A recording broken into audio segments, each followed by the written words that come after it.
Hey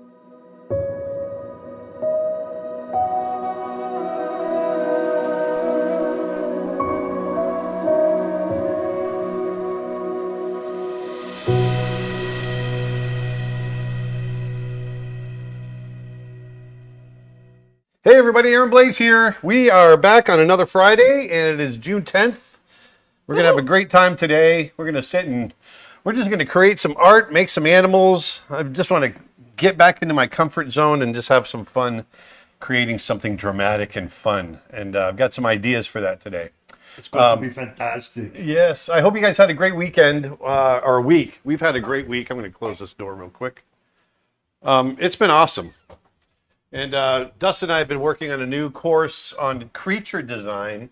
So I'm getting back into my old shoes of kind of taking what I know about creatures here on Earth and distorting that and making new creatures. It's a lot of fun. And we've been kind of getting that down on tape, on video. And I can't wait to get it out to you guys because it's really full of information and having a great time. But before we do all that, Nick's got a couple of announcements on sales that we have going on because I can never remember what we got going on the site. So take it away, Nick. Yes, so this weekend, if you use promo code SNOWBEAR2022, that will take 25% off any order. So that's what we got going on. A bunch of stuff's already on sale, and that will take an additional 25% off. Speaking of which, our annual membership is still on sale as well. So that ends on Monday. That's still at its lowest price ever. It's introductory price. So you can go ahead and snap that up as well. Head on over to creatureartteacher.com. And then the other big news is tomorrow we've got a brand new course coming out from Jenny Medved. Yes. We've been promoting this for a while, but tomorrow is the release day. So if you go to creatureartteacher.com and pre-order now, you'll be able to get it tomorrow. So lock Add in. a discount as well. 50% off pre-orders. Yeah. 50% off pre-order sale. So get that while it's on sale because the price does go up when it comes out. Yep. So. And if you're a member, you get it tomorrow. That's the other thing too. Yep. You get it free as part of your membership. Absolutely, like everybody else. Yep, exactly. Will the Snow Bear code work with if you want to buy a membership? Yes, it will. It will. Shh, Nice. it's a secret. So we are going to draw today. I want to get back to just doing some animal drawing. I was going through some old images and I just thought, you know what? It's been a while since I just sat down and drew for me. For me. And I found this old still that I was watching a documentary a few years ago, and I love this still that I photographed, and I want to use it as some inspiration for this. I've got an idea of an elephant confronting a lion, and I love the dramatic lighting on this. The posing is not that great, but the idea of this I really like. So I want to kind of use this, not copy it, but I want to use it as inspiration. And so, and a lot of times this is where I'll get, I'll see something in nature or I'll see something in a documentary or something will catch my eye and go, ooh, that sparks an idea. And that idea will grow. And so that's what I want to do here. And then as I'm drawing, I'll let you guys talk to me. Talk to me. Talk to me, Goose. Dude, that's fun. Yeah. Which we saw last week, by the way, the new Top Gun. And it was pretty amazing. Pretty epic. Yeah. I think you and 50% of the country went and saw it last week. It's Yeah. doing pretty well at the old box office. So what I want to do is I want to bring, this is a male elephant. I want to bring his head up a little bit. Which is a little surprising to me how big of a hit it's been. Yeah. I mean, I thought it was going to do well. I didn't think it was going to be Tom Cruise's biggest movie ever. Yeah, that's crazy, right? Yeah. Because but I think it deserves it. It really, well, to be honest, I can't think of a better Tom Cruise movie than this one. How should we determine if a subject has good posing? Well, I think you need to know the subject well enough in order to tell if it's got good posing. But I think anytime a pose kind of evokes an emotion, that's good posing. And so yeah, it's I think it's an emotional, kind of a visceral response. That's what you're gonna feel.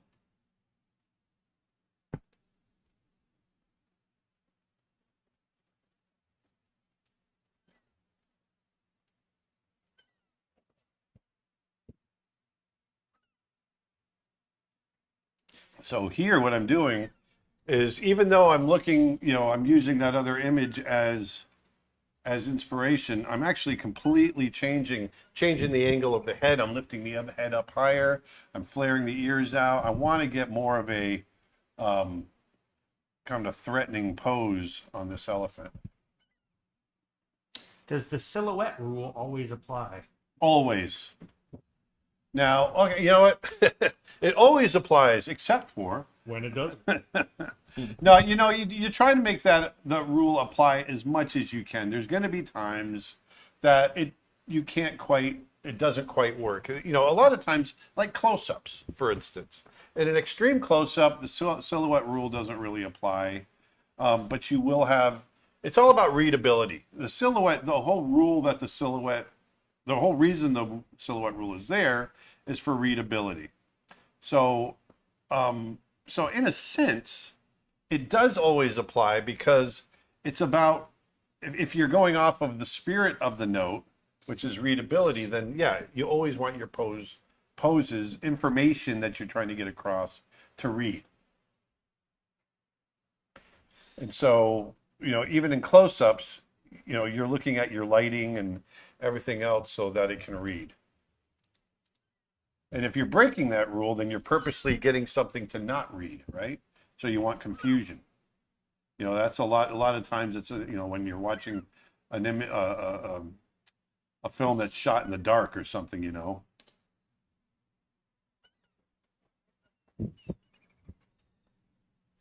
There we go, yes. Any plans on seeing Jurassic World Dominion, since it just came out today?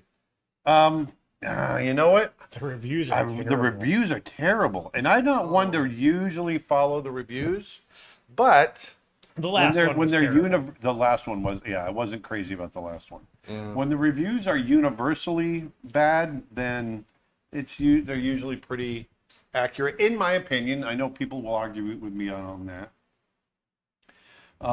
So I don't know that I will. Randall on YouTube says, "Hey Aaron, first time live listener, love your stuff. Hey, thank you. If you like these videos, hit that like button and please share them. That definitely helps us a lot." So what I'm going to do here is I'm going to draw through. And by the way, I just posted on my Facebook page some old pages from from a packet that I did about 10 years ago on how to draw elephants. And you can get that packet for free on our website if you sign up for our newsletter. Yeah, you get not only that PDF packet, which is like 20 or 30 pages, if I recall, on how to draw elephants. 17 pages, if I remember right. Oh, 17 pages. Yep. Okay. Yep. You'll also get your free Photoshop sketching brush, the one you're actually using right now, I Yep. believe, right? And a couple weeks ago, we did some scale brushes, and you still get those for free if you sign up as well. So if you head over to creatureartteacher.com and click join newsletter, which is right on the homepage there. Sorry. No, you're good. So speaking of silhouette, I'm trying to get a good silhouette now, trying to figure out, because I'm not crazy about the pose that I just showed you in the reference. So I'm trying to think of a pose that I can do. Maybe one thing it's throwing me is this trunk. I might throw the trunk the other way. I think you've got too much junk in the trunk. I do, actually.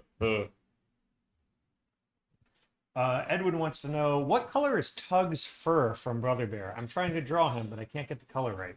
Yeah, it's kind of a, if I remember right, it's hard to remember. He's more of like a burgundy color. A variation of brown. Hi, Aaron. Do you ever have spells of just not feeling the drawing and the passion for it fizzles? What can I do to break through that barrier? You just keep doing it. Yes. The answer is yes. The answer is Sometimes I just like, I don't know what I'm going to do today. But I just push through it. Just do it. So here I'm just kind of scribbling. Who designed all the Robin Hood characters in 1973 Robin Hood? I'm not sure who designed it. I know Milt animated Robin Hood. I'm sure. Yeah, I'm sorry, Milt Call. I'm not sure who actually did the designs.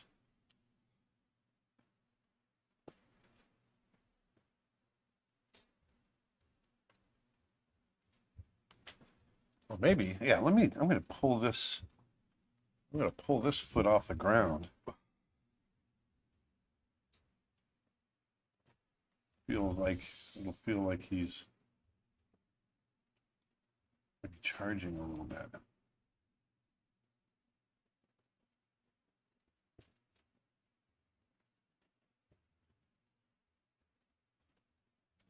His back foot's back there as well. His back foot's back there. Of course it's back there.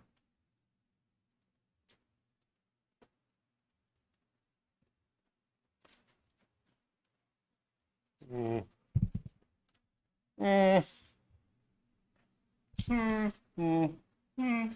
The head just kind of flowed out. The head design was easy. Ryan asks, what does an elephant's skin feel like? It feels, gosh, how do I explain how an elephant's skin feels? It feels very coarse, very hard. They've got a lot of hairs. Yeah, they have a lot of hair, but the hairs feel like wires. Yeah, it's like bristly, like a wire brush. The skin on the young elephants, especially behind the ears, the skin is extremely soft. And actually on adults too, they retain that. It really stays soft. So you're saying it feels coarse but soft. But the body skin, just right on the body, it's very, very, very coarse and dry and scaly. Not scaly. Scaly's not the right word. I don't know. You felt them, Nick. No, I think you're being, all of that applies. Their ears are soft, but the rest isn't.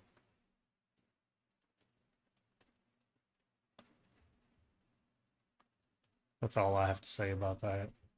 That's all I have to say.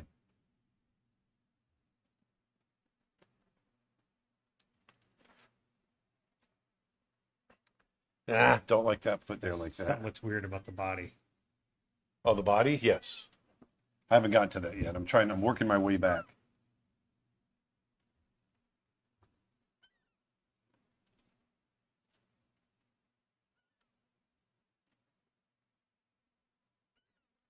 What if I just pull?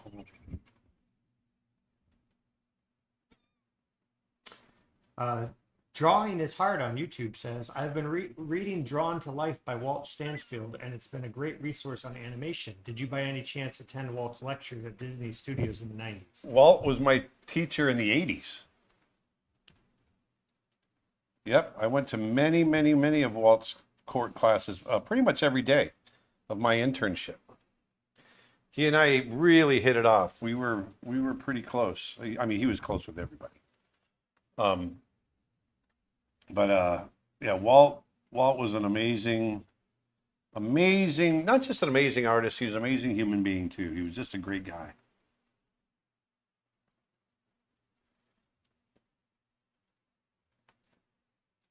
Nope, don't like that either. See, you just got to keep plugging at it. You keep plugging at it until you hit it.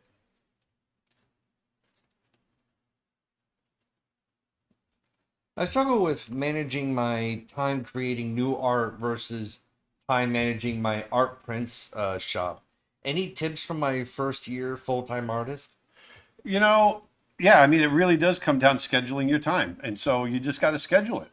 Say, I'm going to spend this much time doing this. I'm going to spend this much time. And Nick will tell you I'm the worst at it. Because I'm very much like Doug and the squirrel. Because I get distracted easy. I want to try new things. If I see something that gets me excited, all of a sudden I'll jump over and do that. And I'm just notorious for doing that. So it takes discipline to, it's one of the reasons why Snow Bear has taken 6 years. You know, one is that we just have a business that we have to run, and that's one thing. But I also get sidetracked very easily, and so it's a struggle. I think that's part of, you know, any of us, Nick and I, and anybody that's an artist will get excited about different things, and you've got to try it, and it's just who you are. Yeah, I think when you get, you know, part of being an artist is being excited by the creative process. And so Yeah. you don't know when that's going to come, and that can be derailing at times. Yeah, and so it does. So you do have to stay. You got to really schedule and stay disciplined. You know, which is one of the things we're going through now with Snow Bear. Which is we just- actually had a big production meeting on Snow Bear yesterday. We did, As yeah. a matter of fact, and one of the conversations that came up, because we jokingly talked about how it's taken so long to get done, one of the guys we were meeting with said, "Yeah, but you know that's part of being an artist. I guarantee Aaron has ideas that have been in his head for 20 years that he hasn't even gotten to yet." And that's absolutely true. Yeah. And so just, you know that that's part of your process. Know that it's something you're going to fight forever, and accept that, and so plan for it, because that is part of the issue, part of the process.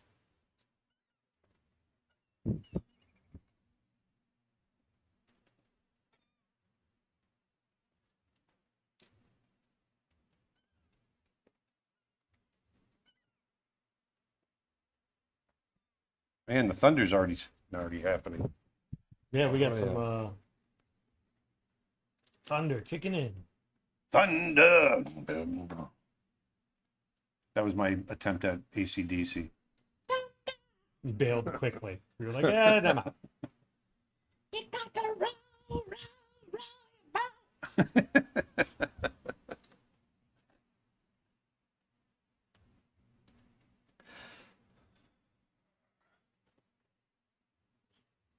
See, elephants have this big tendon right here, and they lift their arm up between their forearm and their upper arm. And so it manifests itself in this big curve when it gets used. Oh yeah, look at all this coming through Florida. Holy moly. Oh yeah.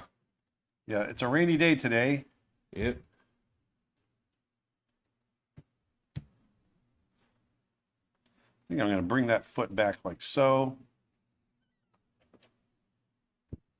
What award are you most proud of and why?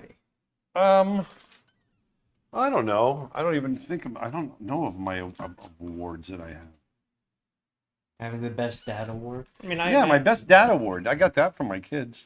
Yeah, but I've got that too. So those are a dime a dozen. I imagine you're pretty proud of being Oscar nominated. Oh yeah, I forgot about that. Yeah. That's the nomination is an award itself. Yeah, I mean, it's not as good as actually winning the award. That's true. But it's that is true. people always say that it's an honor just to be known. Not really. You just really want to win it. In your opinion, what was the best Disney movie character animation during the Renaissance era in the 90s? In my opinion, the best Renaissance animation. Let's start thinking about some movies. During the Renaissance, it was like That's Aladdin, Lion King. Yeah. Beauty and the Beast. Probably. Hunchback of Notre Dame. I mean, Genie's pretty cool for what it is. You know. Yeah, I would have to say the Genie. yeah. How many people worked with Eric on that? Oh, I don't know. A lot. I know Tom Cito was one. I'm not sure who all was there. Yeah, it wasn't like 90% of Robin Williams' lines were just ad-lib. Yeah. And they were just like, all right, we're just going to try and work with what he gave us. Yeah. It was a whole list.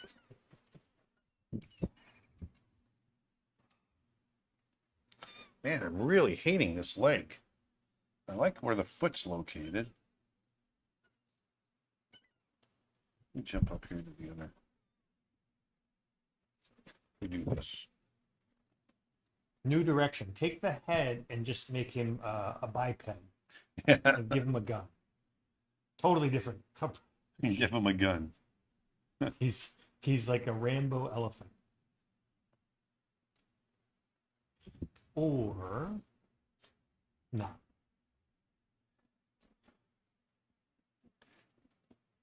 It's feeling really squat for some reason.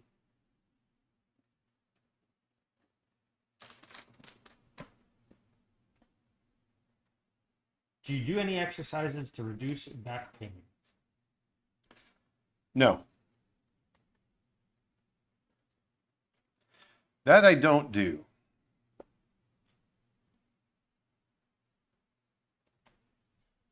Hi, from Italy. Will you explain perspective tips one day? I just finished all your animal drawing courses and want to improve drawing in different poses. Thank you.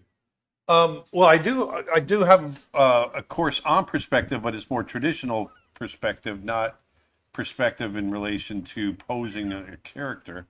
You know, really, when you're posing a character and you're thinking about perspective, it's really thinking about the ground plane. Where's that ground plane? Where's your eye level in relation to the character, and thinking about it that way. That's the biggest thing to think about.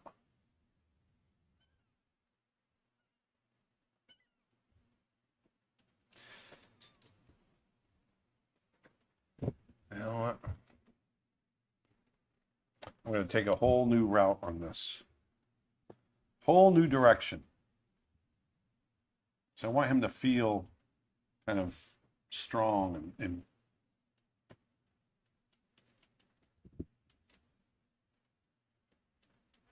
like an immovable force.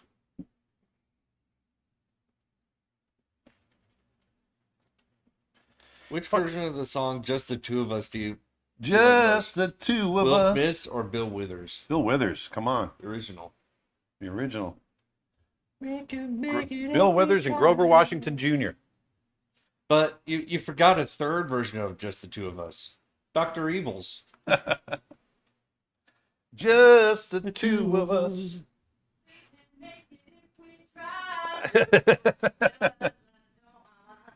You and I.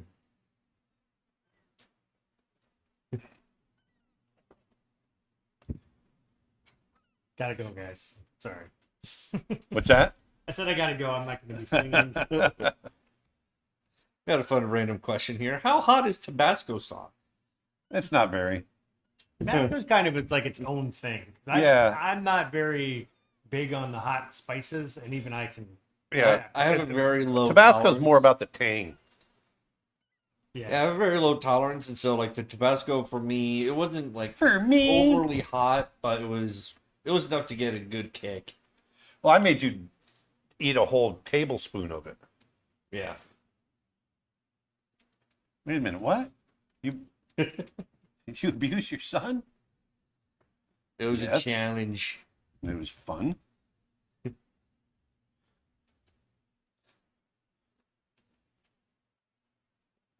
Compared to the hot chip challenge, nope. I remember when Venata did that, and I was not dumb enough to fall for that one. I was like, nope. I think he just indirectly called you dumb. Yeah. But it wasn't that indirect. Excuse me. Got Coke burps.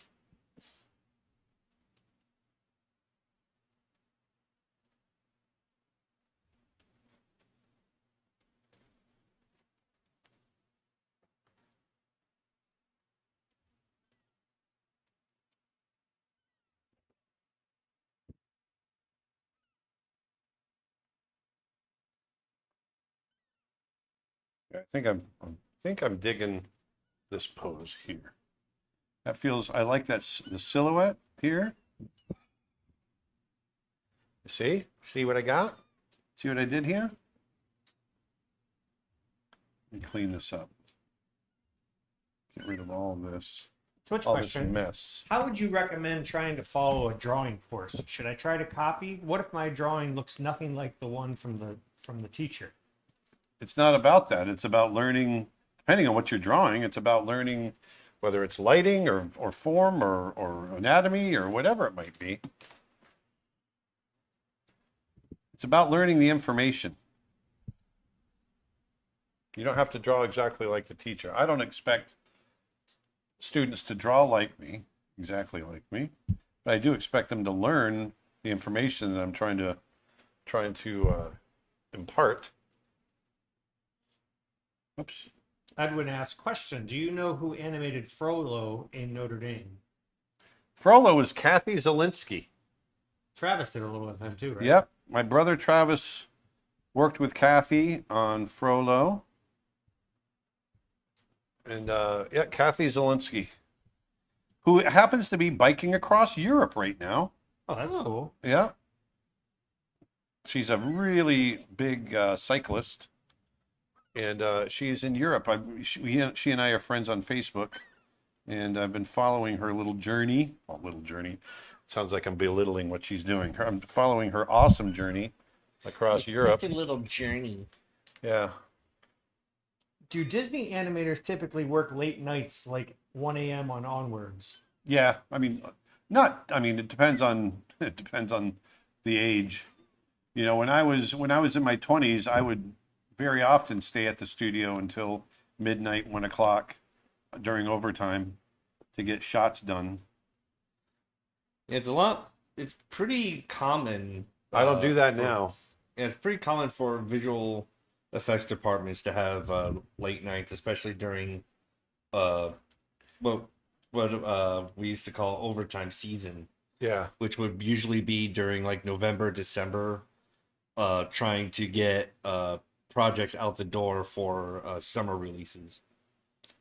And yeah, I remember like not getting home till like 11 at night, including during weekends.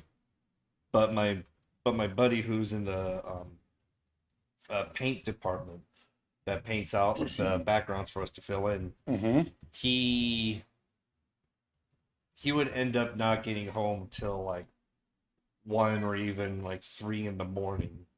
And at one point he actually stayed there all day, all night, all the way through daybreak the next day. Yeah.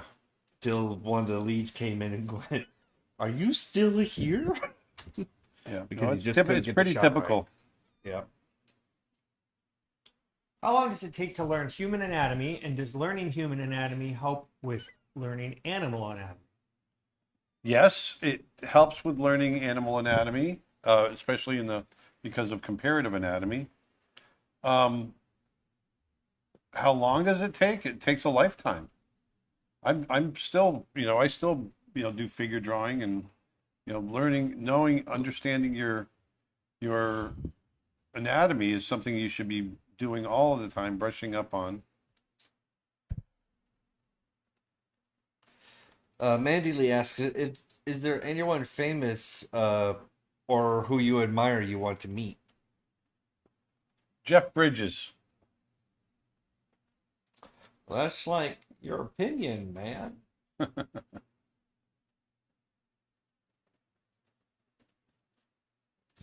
Erica Bazon says that pose is awesome. Thanks, Erica. I'm still struggling. Who animated Miko in Pocahontas? Miko was Nick Raineri.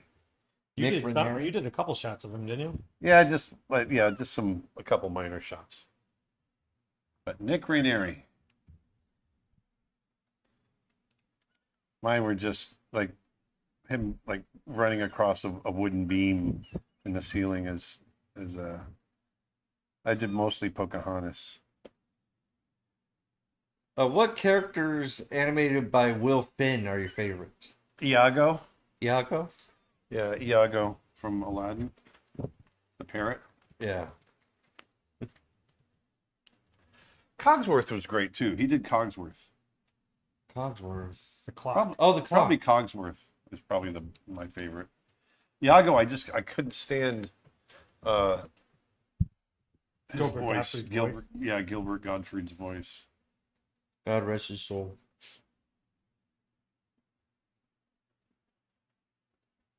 Yeah, I think he's got a great parrot voice.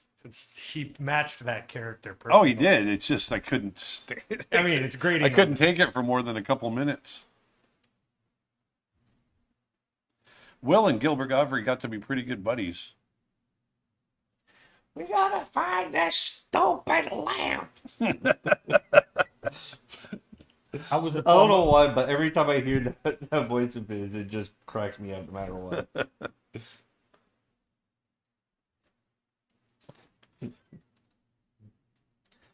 All right, I'm just gonna.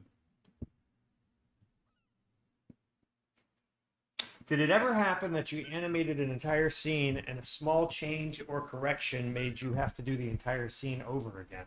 Oh, that happens on every movie. Yes, absolutely. That happens on every movie. Everybody goes through that. We have whole sequences that get changed and we have to reanimate an entire sequence. I've had story changes where I lost an entire character. In Mulan, I was cast to do the villain in the beginning of the movie, but the villain was not the Shan Yu, as you guys know. The Shan Yu, the villain was a character named Bao Gung, and I was animating him and getting ready to animate him, designing him, and spent a couple of months on him. Then they made a big story change and got rid of him.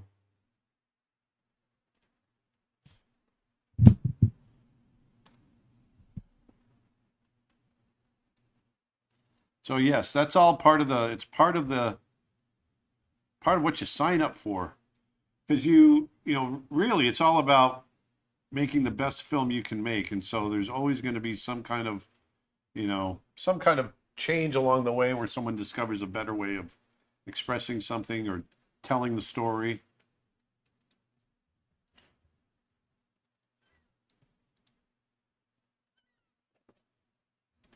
Did you study cadavers when learning about muscle anatomy, or I did not. No, but I mean, I have studied a lot of books, with human anatomy in them, and not necessarily cadavers. But no, I never did cadavers. I don't know if I could have done that. That creeps me out. Yeah, even going to an open casket funeral is weird, let alone spending hours and hours and hours. Yeah. I do remember we went to that one. Body Worlds. Was it Body Worlds? Yeah, it's Body Worlds. That's what you're. Yeah. In California, it was. Yeah, at the Science Museum. Yeah, it was all the dissections and nervous systems of people. That's Body Worlds. They had that. It was originally a German exhibition, and they had it in Germany when Nick and I were there. Oh.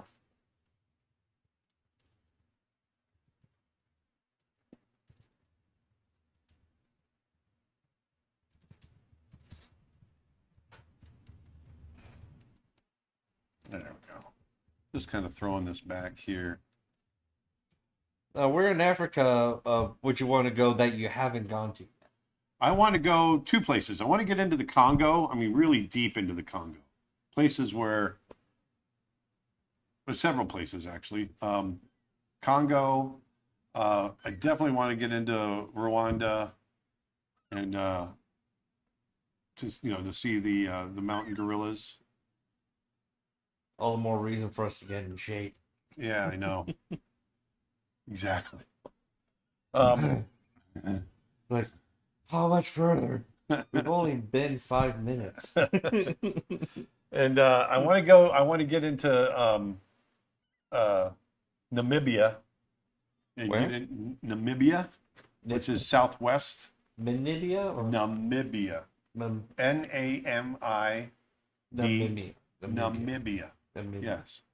I want to get in there to the Skeleton Coast, which is the desert right along the coast there. It's a very unique world environment. It's very cool. Sounds like a name of a pirate hideout. Well, there's a lot of boats because the shore there is notoriously treacherous. There's a lot of big boats, the skeletons. That's why they call it the Skeleton Coast, It's the skeletons of all the boats that are there. Botswana, the And so, Okavanga Delta. Valerie wants to know, do you like wolves? They're all right. I love all animals, and I really love wolves. I've got a whole course on how to draw wolves, coyotes, and foxes. yeah, they're not that bad. Which, by the way, if you go to our website and you use promo code SNOWBEAR 2022 this weekend, you can get 25% off any order, including the How to Draw Wolves course. Hey, right on. That sounds like a great deal. I'm going to go check it out. Please do. You'll Also- also save $15 on your car insurance. I'm switching to Geico. I was going to say, you can also get photos of wolves in my Yellowstone photo pack. That's also on the. That's right.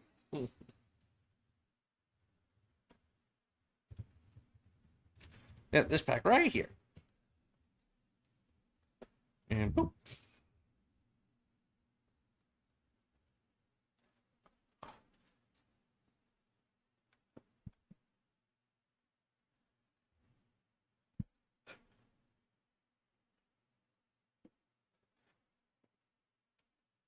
So on top of all of this, I want to see. Just dial Snow Bear, then the area code, then 1010. You get all your long distance calls for only $1. 10, 10, 220. Mindy Lee here has a interesting story. Well, her words is a weird story. I'm a big fan, and one of your students and I had a dream that I met you, and you wanted to see my artwork. You hated it all and told me to pursue something other than art. I woke up crushed, and it lingered. But I'd like to think you wouldn't do that in real life, right? Well, no, Well, here's I the wouldn't thing. do that. You sound like a monster.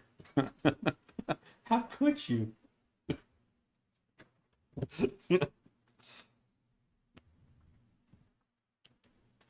But That's now actually- that you said That's that, happened when to me you before. when you meet My for the wife first has time- been mad at me for something I've done in a dream. I mean, Yeah, it's not fair.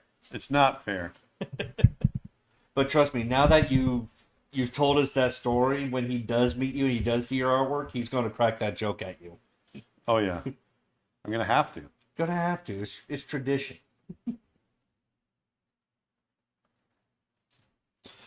But you gotta sound like Simon Cowell when you do it. This is the worst artwork I've ever seen.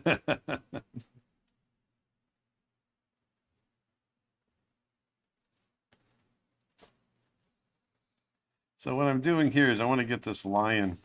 I was reading Andrew Loomis's book. This is from Twitch, and he said the first mistake beginners make is trying to guess perspective instead of measuring. I haven't seen many artists measuring perspective. Do they mostly guess or train so well they can measure accurate without using tools like horizon line or using a ruler or Yeah, I don't measure either, but it's from years of practice.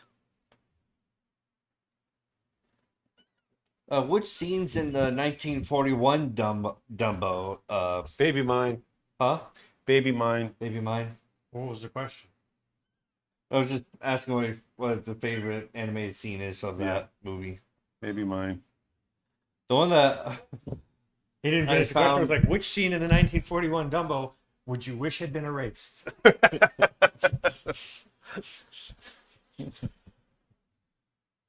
one that I found always interesting was the what was it, Pink Elephant.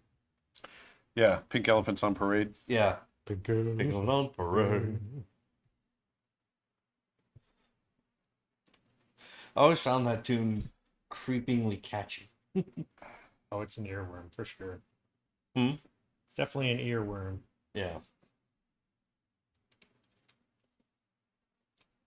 But not as much as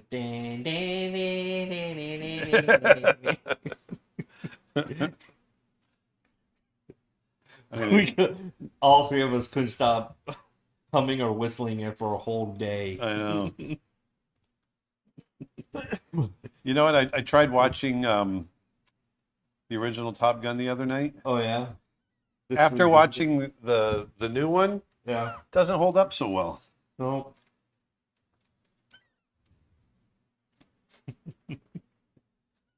So you're saying the second one has outdone the first one? Well, yeah, I mean it's also got 30 years of advancement. I think it's 40, isn't it? 80, 35 or 36 years. give or take. No, it's 36 years. I think about 86. Yeah. It's 2022. Yeah. That's 36 years.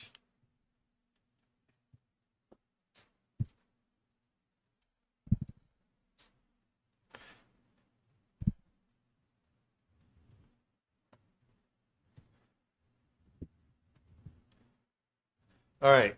I think I'm getting a decent pose. The pose for the lion's coming along a little easier.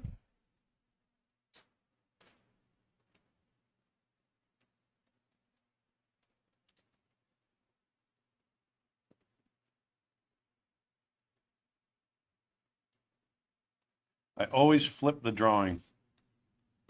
I can see it from a new angle.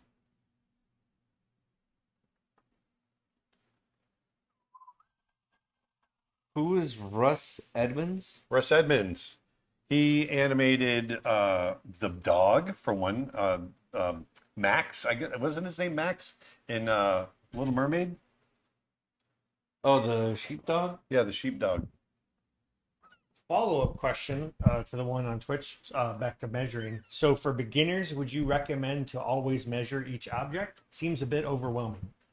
No, I recommend the way I learned it is just looking at it and seeing it with your eye and doing it that way. And just try to get it accurately with your eye.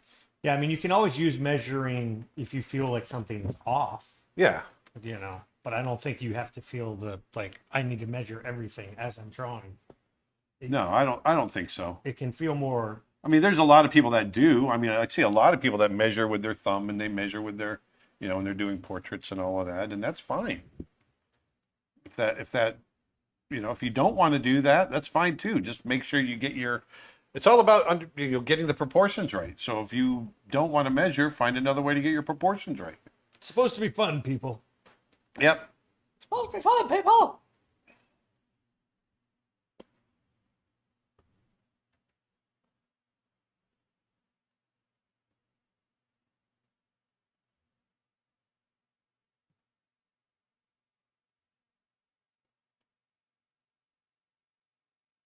I feel like that now that I've flipped it, I feel like the head on the elephant's too small, or the body's too big. Dang. I hate me.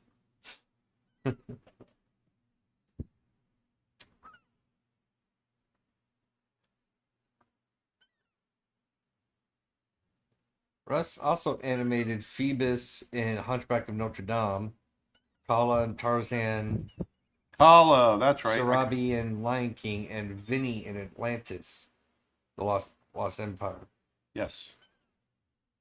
You are correct, sir. Or Say good day. ma'am. Every time I hear her read Vinny, I just instantly think my cousin Vinny. Oh yeah. Rivers actually has a cousin, Vinny. Oh really? Yep. On Selena's side or your side? My side, my mom's, my sister's. My sister has a son named Vinny. He's my nephew. That's pretty cool. For her to name her kids Vinny. Yep. Her kid Vinny. It's almost as cool as Rivers. Well, it's not get crazy. No, it is pretty cool. He's a cute kid. They're like a couple months apart. What's something you learned that changed the way you look at animation? What's something I learned that changed the way I look at animation? That's a really interesting, hard question. Because that could mean the way you watch animation, Yeah, or it could mean the way you approach animation. That's an interesting question. Something I learned. I think learning to control and really use arcs, slow-ins, kind of the basics of some of the fundamentals, how much a part of good animation they are. I mean, we all talk about squash and stretch, and yes, that's a part, but the slow ins, arcs are such a well, all the fundamentals have to be part of what we do. But if you can get arcs and slow ins and slow outs in there, you're 80% there. And yeah, just understanding how much of a part, how much of a role they play, and how much I use them without even thinking about it anymore.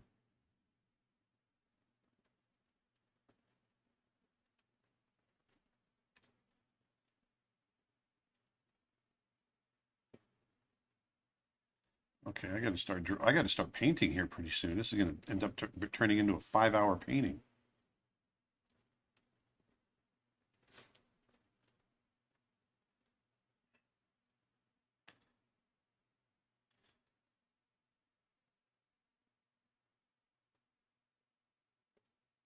What song from Brother Bear is your favorite?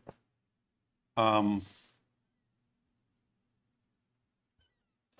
I think the catchiest is probably On My Way. Yeah. Yes, I'm on my way. I've always loved the transformation song. I wonder. Yeah, that's a good one too. What if I stretched his leg out? What if I did this? I'm still getting annoyed by the pose. It's going to shrink him down a little bit. What if I did this? Let's just have a look real quick. Let's have a look here, Shay. Where's the next trip for you? Well, Over the rainbow. I don't know that we have anything major planned. It will probably be out west. Or our next trip is we're going to be at Lightbox. Oh yeah, that's a big one. When is that again? That's going to be in October. October. But we might make it out west before that. Who knows?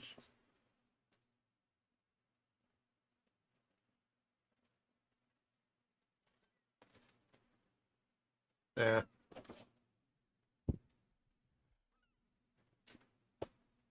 Kind of like it. I don't know if I'm breaking his anatomy too much. Pushing it for sure.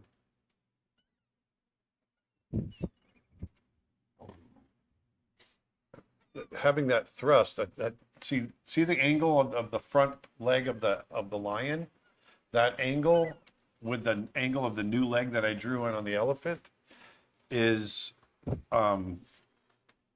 it works better for the composition. Like that. Kind of builds this triangle so your eye goes up towards the head of the elephant. I think I'm going to roll with that. Is there a certain scene in a movie you animated where you would want to go back and redo it differently? Oh, I've got whole characters that I'd like to do that with. Full stop. No elaboration. No, sorry. I'm thinking about what I'm doing here too. I know who you're talking about because you said it before. You Raja, right? Raja, I'd love to do Raja again. I think Raja. And that was your I was a first young role. animator, yeah. I mean, we all have stuff that we'd love to be able to go back and say, dang, that wasn't very good. I'd like to do that again. I wish I could have done that. I think I could have done that better. Oh, I got so caught up in trying to get stuff done. I kind of rushed through that. Have you watched For All Mankind on Apple? No, The I've started watching third some season of it. started today, so curious. It's kind of the alternate. Yeah, the alternate history. history. Yeah.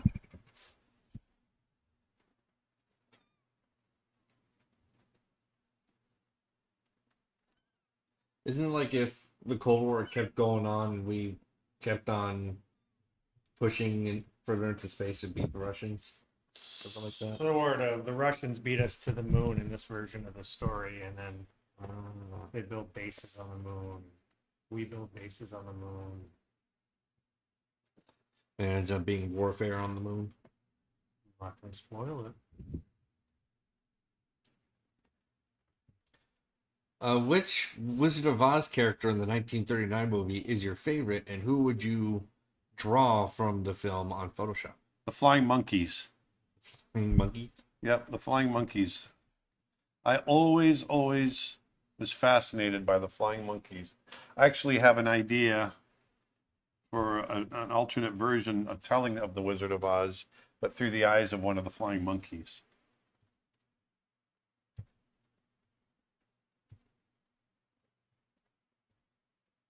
Paul says you should live stream a redrawing of Raja. That would be cool to see how you want to change him. It's not really his look you want. No, to it's change. not. I like his look. Mhm. It's the animation. I think I could have done better on the animation.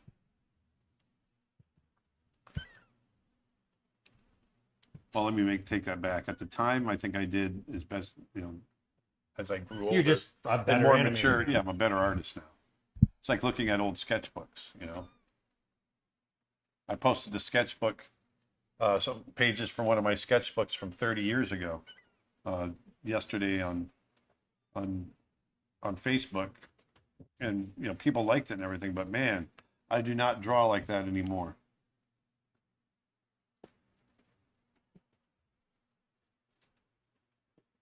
It'd be weird if you did. It would, wouldn't it?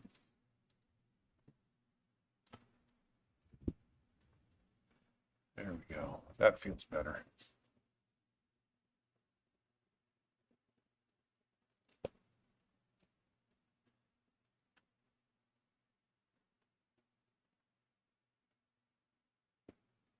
Shoulder blade should be opposite because he's put the weight on this shoulder.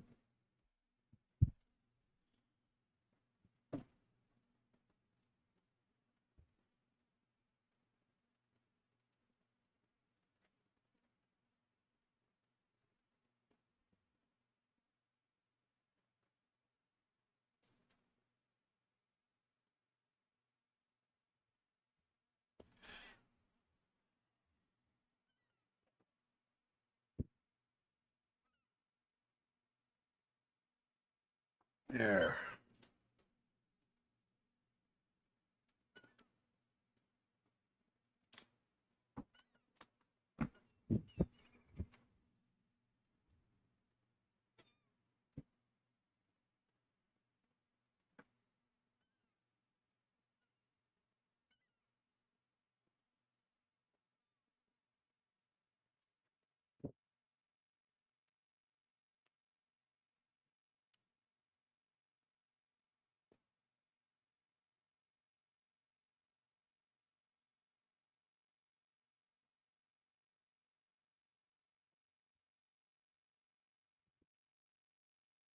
Cora Dawson says, I absolutely love the video you did that talks about your travel sketchbooks. Thank you for sharing such honest moments. It made me look at my sketchbooks in a different light. Good. I hope so. So I think sketchbooks are a very personal. That's what I love about them. They're a very personal. You can make them as personal as you want, and they are kind of an intimate representation of who we are. It's a look into your mind and your emotions, and even more than a finished painting, right? And so, I really highly recommend keeping a sketchbook or keeping sketchbooks. If not for anything else, the memories that they provide when you go back and look at them years later.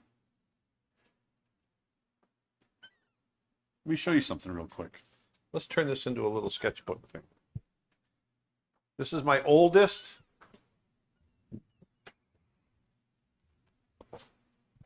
This is my oldest sketchbook that I own right here. This one right here. Yep, full screen. And I got it in May. I started it in May of 1993. So that's 29 years ago. I've got other sketchbooks, but they're not filled like this one.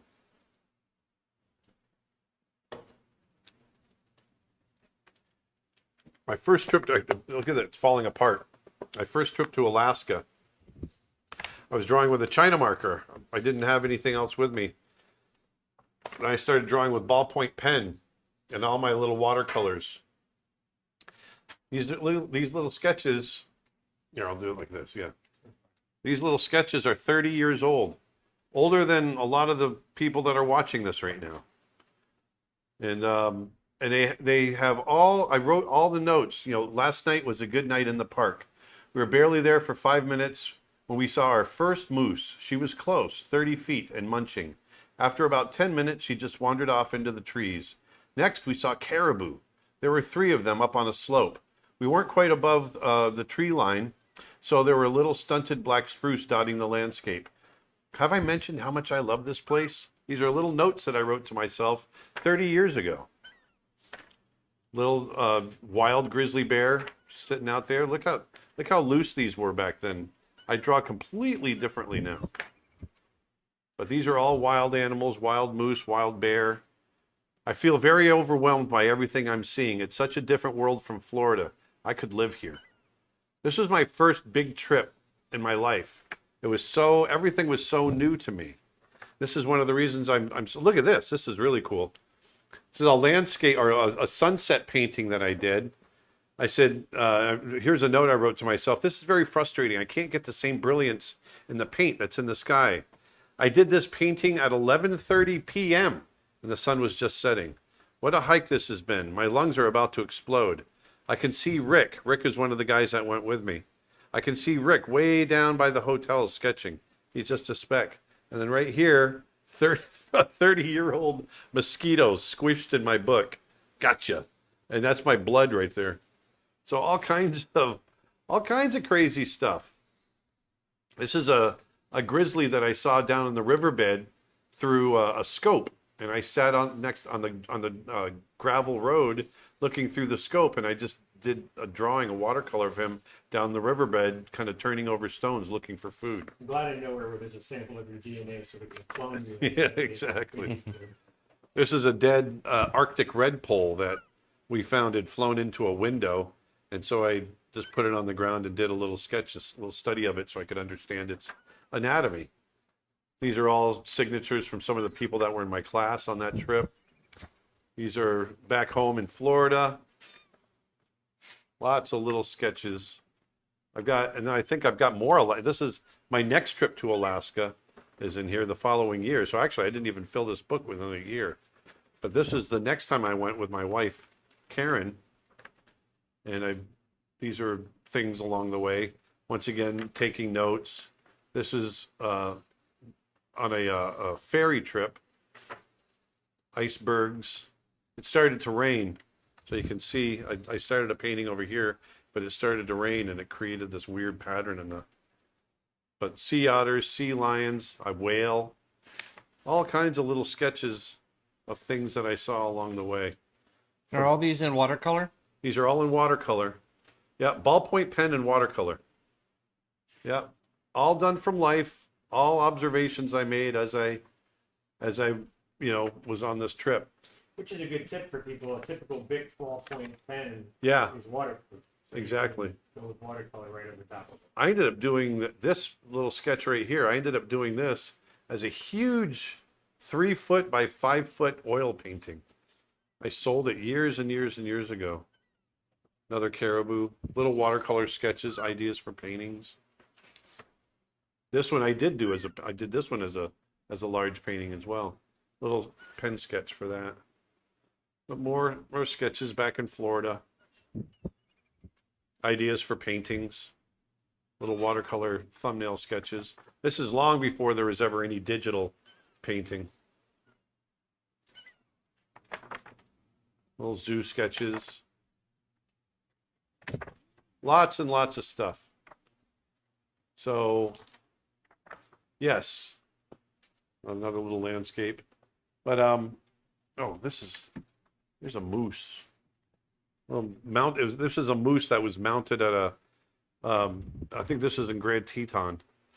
And I did a sketch of the female moose and the male moose. This was sitting in Wyoming at a friend's place on their back porch, and this big storm was rolling in. And that's a watercolor I did of the storm rolling in. This is, shoot, 25 years ago, 30 years ago. But they're great. They're great kind of walks down memory lane. You can remember everything. When I was, I'm 54 years old now. When I was doing those sketches, I was 25.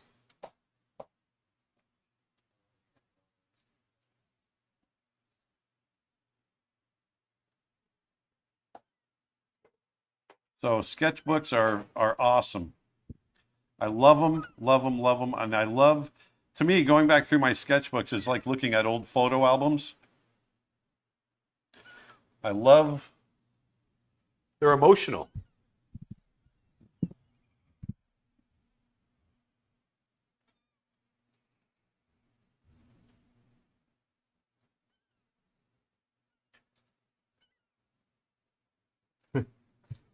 Detlef says, you can say what you want about being better and all, but these sketches are outrageously insane.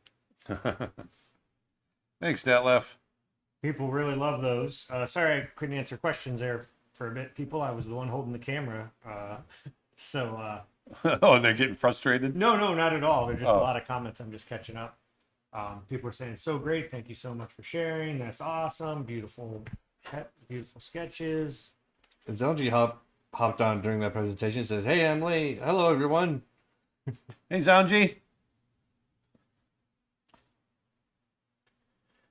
So on top of all this, So, by the way, if you like this video and you like the sketchbook and everything and all that, please share this video. Hit the like button or hit the share button or whatever streaming service you're watching this on. Retweet whatever it is at your particular platform that you're watching us on. That really does help us a lot.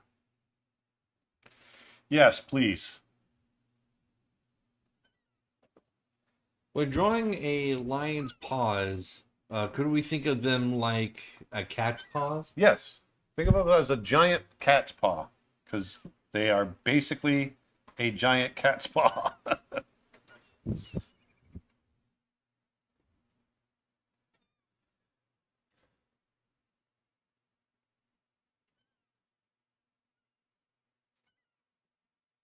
All right, so let's get in here.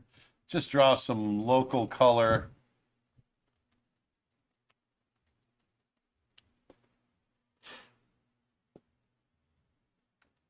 How often did or do you draw in a week? Oh, I don't know. I don't draw every day. 42. Depends. Sometimes, some days you do every week. Sometimes I draw every day, but on average, I probably draw about 5 days a week. What was that one skeleton on one of those pages? Oh, it was the backbone and pelvis of a dead caribou.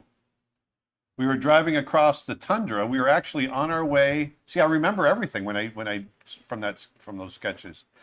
Karen and I, we were on our way driving across the Alaska Highway, which is basically 110 miles of dirt road, in a camper, and we stopped along the tundra to take some photos, and I wandered out a little ways and found the skeleton, or the remains of a dead caribou.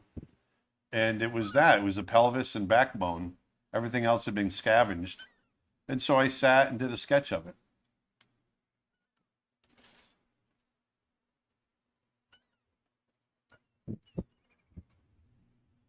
Did you have a barbecue in Kenya and the Chia Tenta camp for dinner or lunch? We didn't necessarily have barbecue, but we did have food every night.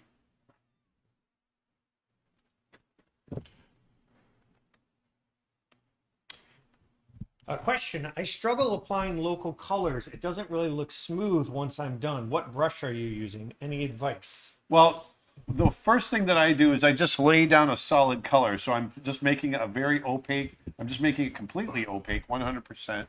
And I'm just laying down basically over the silhouette of the You've character. also turned off the pressure sensitivity. Exactly. So it's 100% opaque.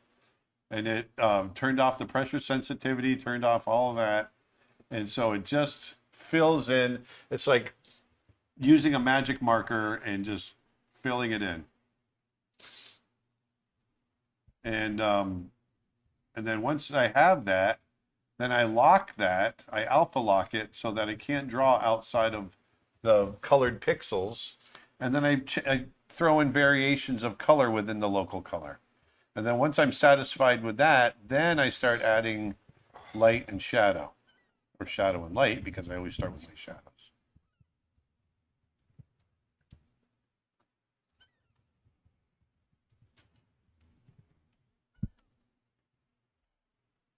All right, we're 1 hour into this, and it took me that long to get the freaking drawing done. Sorry, guys. It's okay. I'll make this, see if I can just do this fast and loose. I say that every time, I know. You always end up refining. Roland says, I can copy pretty much any drawing I see, but for the life of me, I can't think of anything myself. That just comes with experience. Yes, you can. Just force yourself to do it. So I've locked it, see, so I don't draw outside the silhouette of what I've just colored in. Is Twitch question, is local color something you would do with traditional painting? Somewhat. Traditional painting, I do think about local color. More in, if I'm doing watercolor, I'll think about local color. Oil paint, I don't, because oil paint, I pretty much paint opaque. So I'm painting the shadow or I'm painting the light area. Watercolor, I can get away with a little bit more because I glaze. With watercolor, I'll build up layers. And also acrylics, you can do it a little bit more too.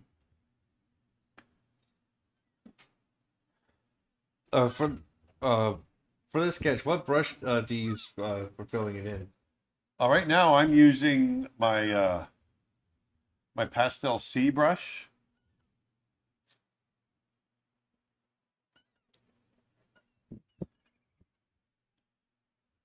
Are there any other brushes that you use specially for filling in, or No, not really. No.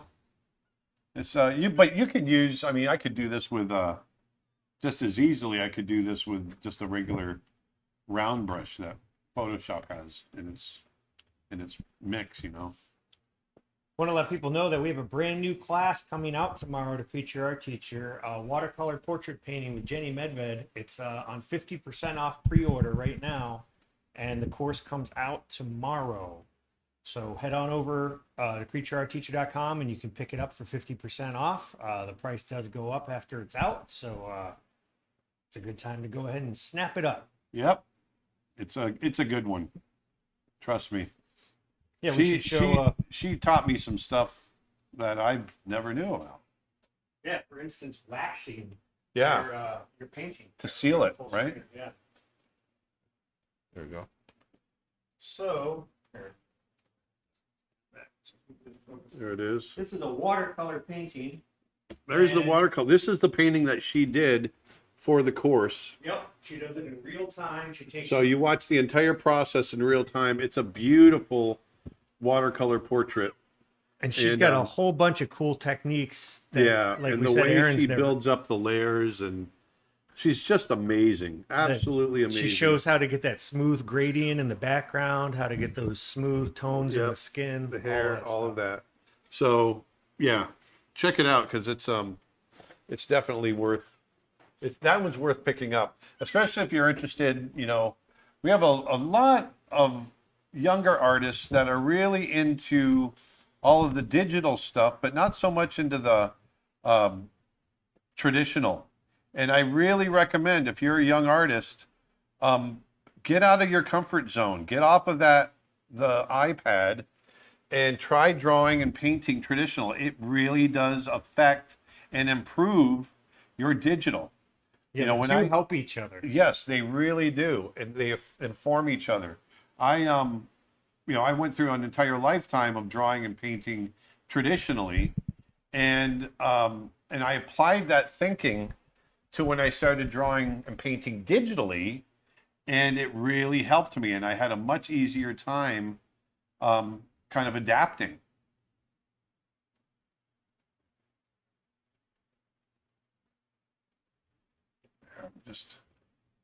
Just what I'm doing here is I'm varying up kind of the color the local color of this elephant. What did she teach you that impressed you the most? There was a lot of technique that she did, glazing techniques that I just thought were really impressive, and I want to try.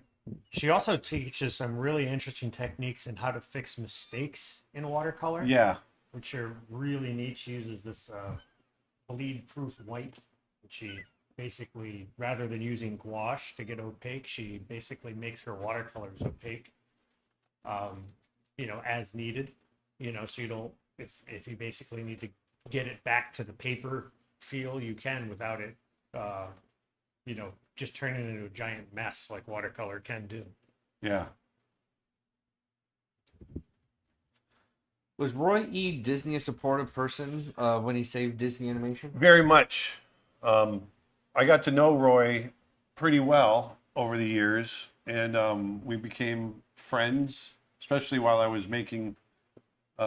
making Brother Bear. And he would just hang out with you in the meeting rooms, right? Yeah, he did. He really had his heart was really into Brother Bear because he did a lot of the nature documentaries back in the Disney nature documentaries back in the 60s. He loved nature films.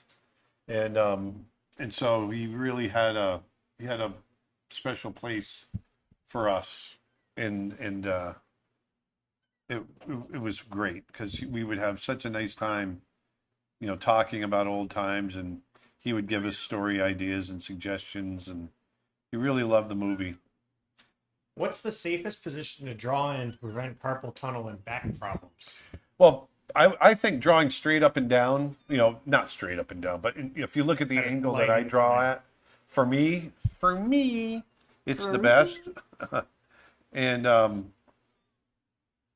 am I? Well, and to avoid carpal tunnel, the trick is to And draw then- from your shoulder. And then, not from exactly. your And then the other thing I was going to say is drawing from the shoulder really helps as well, because carpal tunnel is all from the tendons of your hand and wrist getting basically worn out.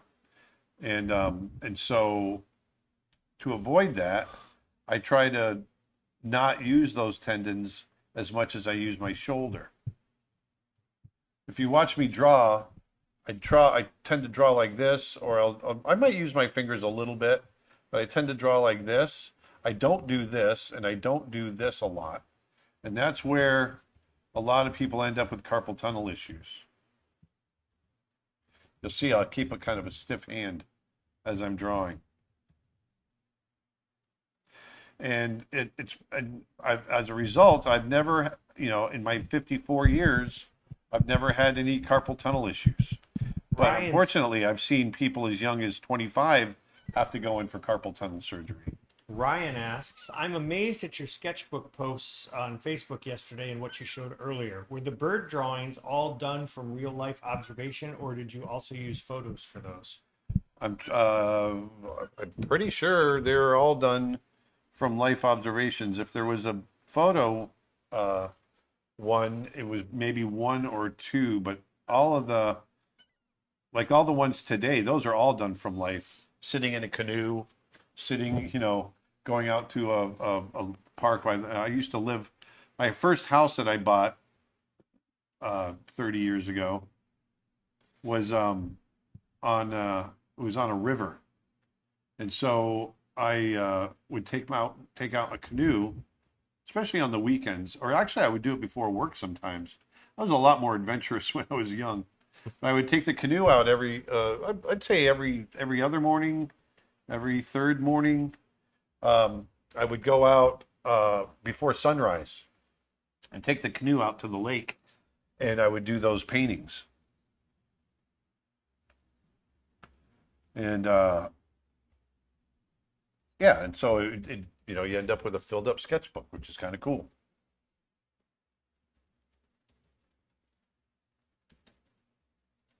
Zergy says, "Hey, Aaron, next Hey. week I'll be doing a plein air invitational all week using open acrylics and casein. Casein? Any advice? I'll have to miss next Friday with everyone here." Say it one more time. next week I'll be doing a plein air invitational all week. Let's say you pronounce it right. Plein, Plein. Yep. All week using open acrylics and casein. Sorry. Any advice on like how to use? No, just if you just get out there and do it, man. I don't do a lot of. I don't know. Well, first of all, I don't know that I've ever used casein. And then the other one is acrylics. I don't do a lot on location. So it's all new to me. Have a good time. That's my biggest piece of advice. Bring an umbrella. Son, you're on your own. That's the translation of that. Is using your whole arm to draw harder to do on a smaller Cintiq like the Companion? Yeah, sure. I mean, a little bit, but I mean, you just got to get used to, even then I still draw like this. I'm drawing like from my elbow. Yeah, and I mean, even said you're not like I just don't. you draw with your whole arm even if you're using an 8.5 by 11 sheet of paper. It's Yeah, not- exactly.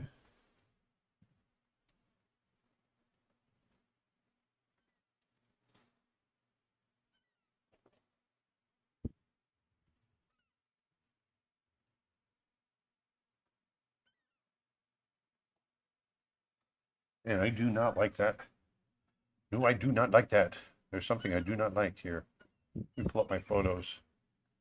I want to see kind of the shape of that lion's head. How did you hear about Jenny Medved? She teaches at Ringling. And Nick used to work with her I at went to Ringling. school with her. Yeah. Yep. Or, yeah, I went to school with her. Yeah, I've known her for a long time. She's also been in galleries all over the United States, and she's won a bunch of awards. I mean, she does beautiful watercolor work. I know you already mentioned that you became good friends with Roy E. Disney, but were there any other members of Walt's family that you met? No.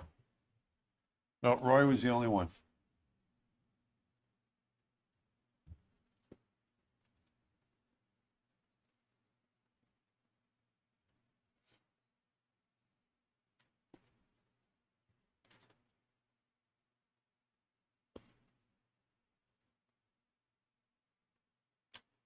Someone asked what size is your Cintiq? It's a 32-inch.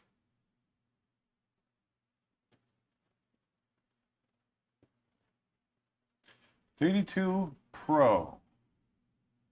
Zunji says thank you. Nick, heard about the umbrella. I'm bringing a 10 by 10 party tent. Nice. That's That'll be good. You'll have shade too. Depending on where you're drawing, that actually might be a really smart idea. With the plein air painting stuff, we've done a couple of plein air workshops over the last couple of years, and one of the things is it depends on how much you're going to be moving around, right? Because if you're just going to get set up and be in one spot all day, then a 10 by 10 shaded tent is an awesome idea to protect you from the elements, and you can do all kinds of stuff. Right. If you're going to be moving around a lot, then you want to be as light as possible, because think about every time you have to set up and break down. Pros and cons to both. So just think ahead about what you might be doing. A plein air question from Alex 4. When doing plein air with watercolor, do you bring something to dry between layers? No. No, because usually, especially here in Florida, it really depends on the region that you're painting in. You just let it air dry. So sometimes what I'll do is I'll bring another pad to sketch in while I'm waiting for one to dry.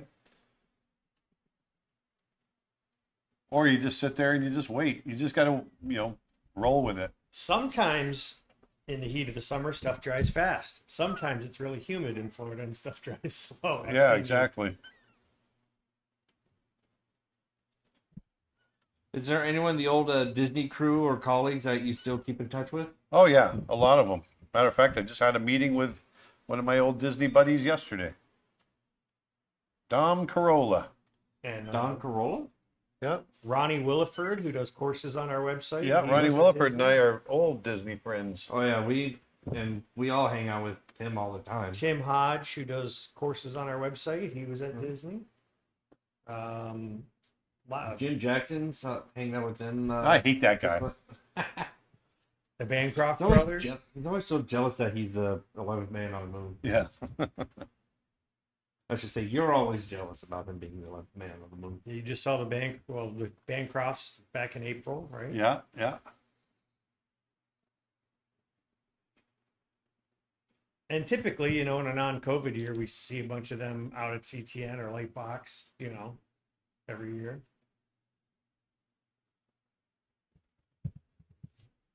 Are black rhinos in Kenya very rare to spot in the Masai Mara Yes, and hard to find? yes. I've been able to see them in the past, but the last couple trips we haven't seen them. Yeah, in fact, we only saw.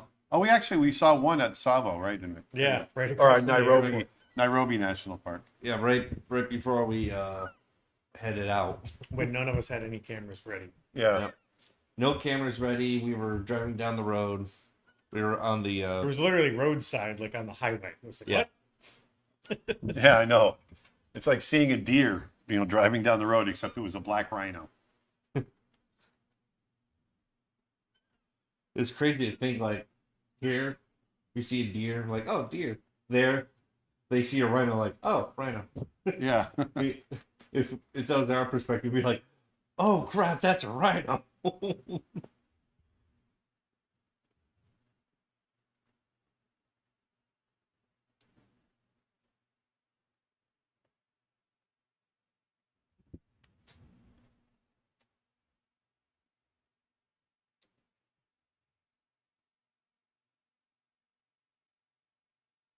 Zonji makes a good technique. Margarita? Oh.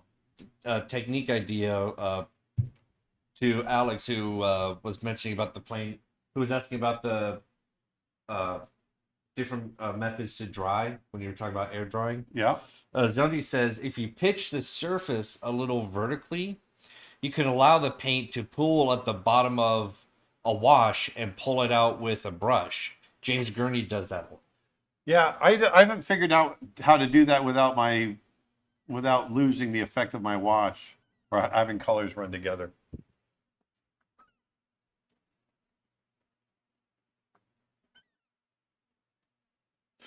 James Gurney's an art god. Stacy Wolf says, I live close to Chester Zoo in the UK. Hey, I we went know to- the Chester Zoo. I want to go there and draw the animals. Have you been to Chester Zoo? We've been to Chester Zoo twice. Yep, I was just gonna say a few times. Yep. My favorite part of the Chester Zoo is the bat house. The Bat House. Yeah. It's a whole bunch of fruit bats and flying foxes, and they fly right by your face. Oh, that's cool. I wish I could see that. And Maxie Perlberg is asking, what will your next animal course be? I don't know. I don't know yet. Right now, I'm focusing on trying to get the creature course done, and then I'm transitioning over to Snow Bear full time. But I will be doing a few things here and there, so keep an eye out. Snowbird.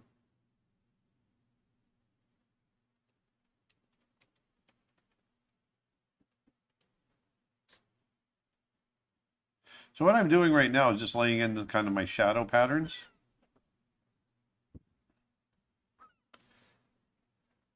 I want the elephant to feel like it's in dappled light so that there's a tree off screen. Maybe a tree that the lion, the shade that the lion was kind of lying in. See what I did there? I'll have whatever's flying around. Yeah. Make my cubs. I just gotta have a wildebeest.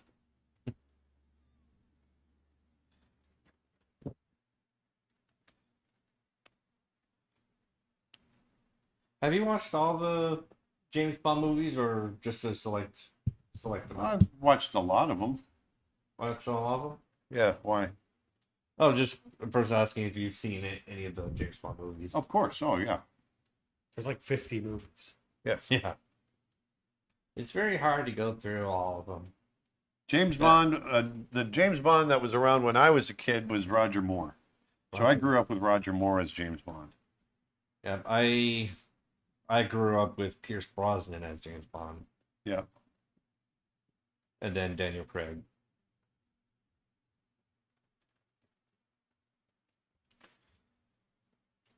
Oh, there's 25 James Bonds. I know, I was exaggerating. Well, someone in the chat being very precise. It's not 50, it's 25.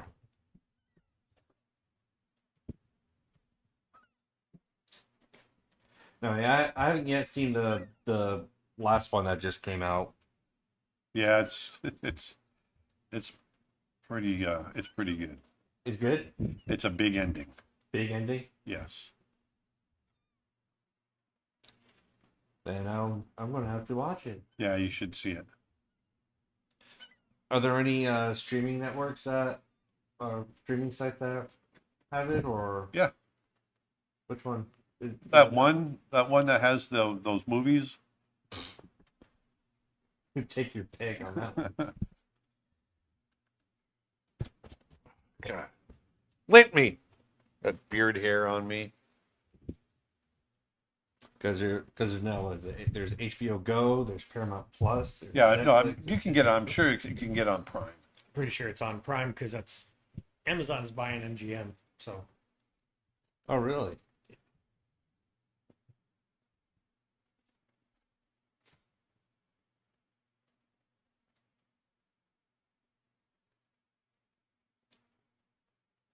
So what I need to do next is kind of do the dappled light in the grass. Because right now, what I'm drawing is basically all the shadow being solid on the ground. I just come back and use my eraser and kind of pull it out. Bob on YouTube says, Hey, Bob. "It's nice to see you again, Aaron. Please, do you have a course on animation timing charts on your website?" I cover timing charts on my animation courses.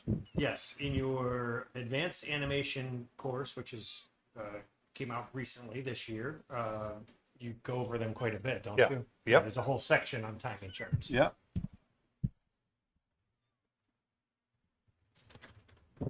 Where do you find inspiration for all these drawings of yours, and how do you break past artist block?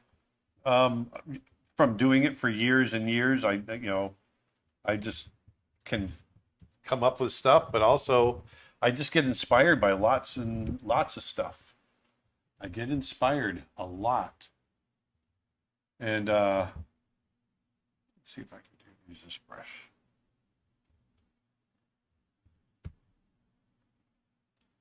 And for inspiration, a lot of times he watches Shia LaBeouf's "Just Do It." That's right. I don't want to draw. Just do it. And again, if everybody watching right now could hit that share button or those like buttons on your platforms, that really does help us a lot. Trying to spread the word.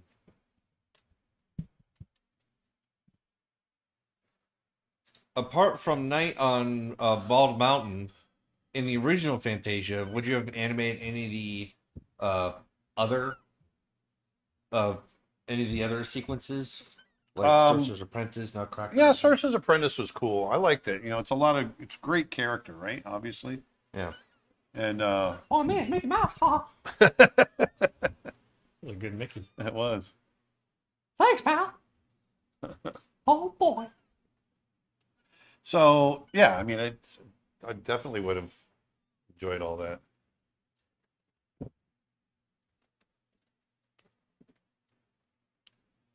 question is, am I putting in too much? I have a question. I've always wondered. Why? When watching old animations like Tom and Jerry, etc., You always know what prop will be animated, as it's a different color, often lighter Yeah, than the well, other it's props. just not the same rendering as the background. Yeah. Is it just they couldn't get the rendering? Yeah, just it's right? just that it's not rendered the same because it's done on a cell and not on a background, Yeah. not on a piece of illustration board.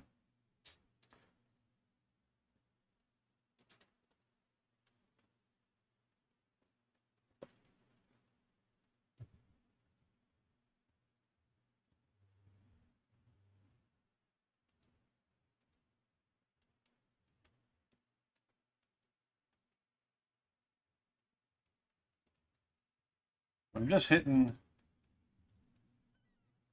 kind of where the light would hit on the elefante and on the lion.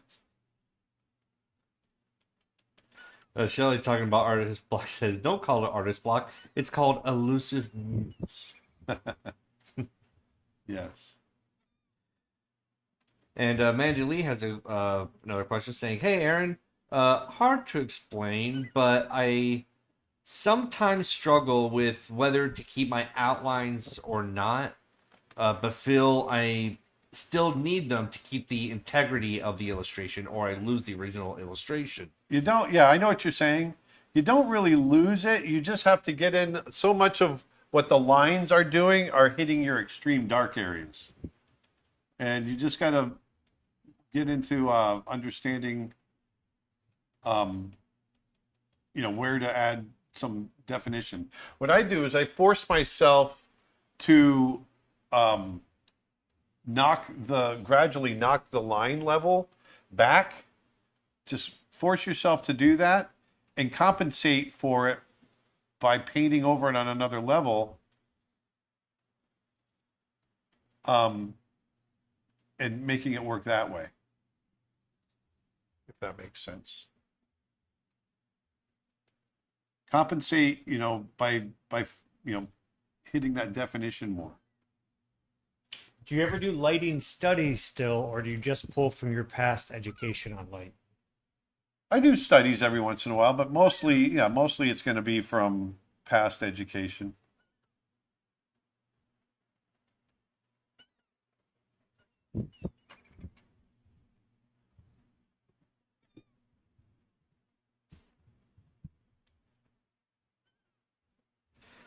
Do they use Xerox lines on backgrounds in the older films like 101 Dalmatians, Sword of the Stone, uh, Jungle Book, Aristocats, all those? Yes.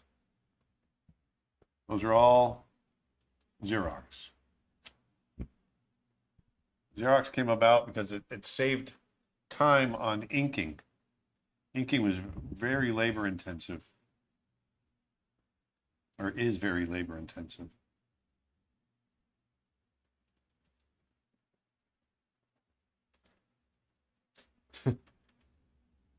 Random, but is Jar Jar Binks in Star Wars and Phantom Menace annoying? No.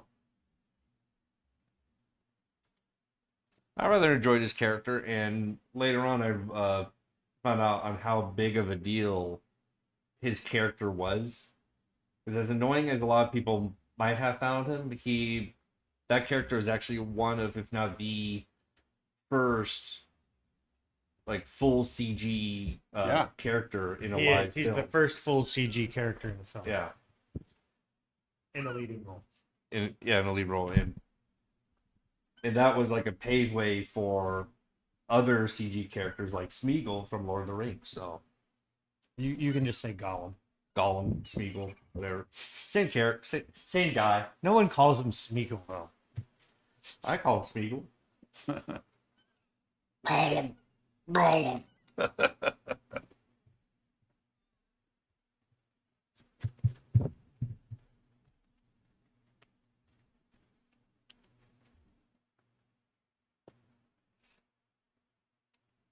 Paul wants to know if Wacom releases a Cintiq that is larger than 32 inches. Yes. Would you plan on getting it, or is 32 big enough? No. If they release an 8-foot version, I'll buy it. If they release a movie theater size version, I'll buy it. I mean, that would be a little bit much, don't you think? would take you 10 times as long to draw something just because you would have to walk to the other side of the room. But Think of how thin I'd be. I was just going to say, think of the steps you would get. Exactly.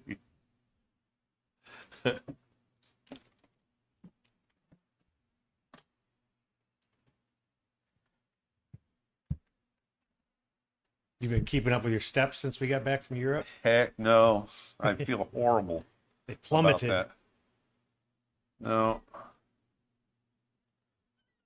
Yeah, those are other good CG character examples. Gollum, as you said. Caesar in Planet of the Apes reboots. Dobby in Harry Potter. Toby Gillis? Nobody.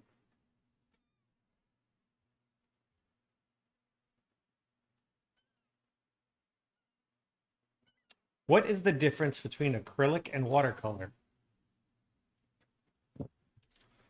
Acrylic is a plastic-based paint. Watercolor is not. Watercolor is transparent. I guess It's water-based. It is water-based, One's but wetter it's than the plastic. No, I'm saying a watercolor is water-based. Yeah, exactly. And acrylic is actually water-based, but it's Yeah, it's a form of Plastic. plastic. yeah. They behave completely differently.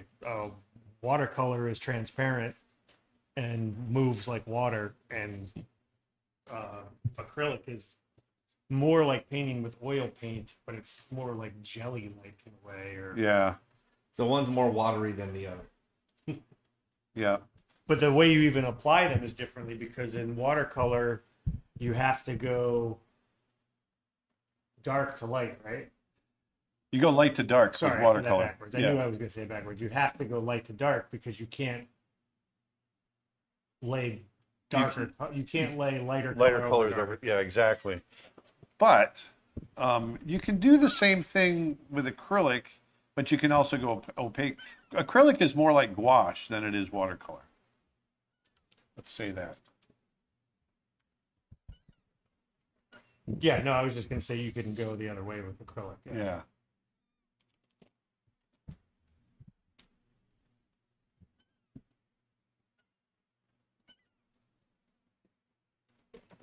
So I'm trying to get a little bit of dust in here. Me? Dust in here. Like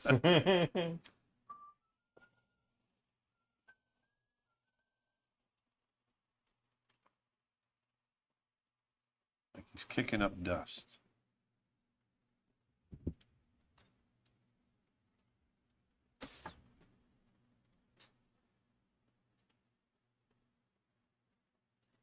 Hey, dude, I have a question. Are you one of the animators on the movie The Lion King? Hey, dude. Yeah. Yeah. Move on. I don't think that was meant as an insult. Yes, I was actually. The Lion King, Aladdin, Beauty and the Beast, Mulan, and he directed Brother Bear.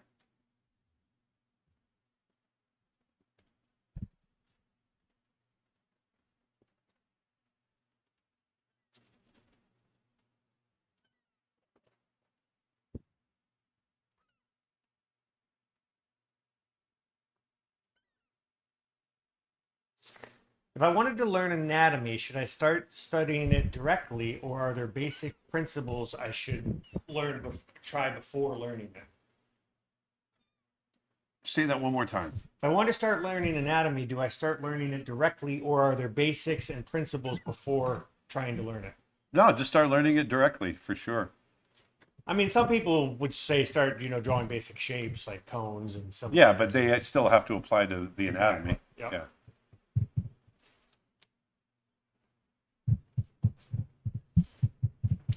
If you like this video and these educational courses, topics, then you're going to love what we have over at creatureartteacher.com, which has over 500 hours of art lessons and animation tutorials and courses, storyboarding, animal drawing, oil painting, all kinds of stuff over there.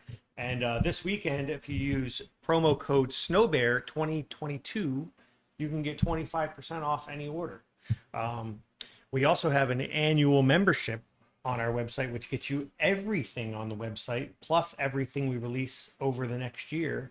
And that's on sale right now as well for a huge discount. Oh my.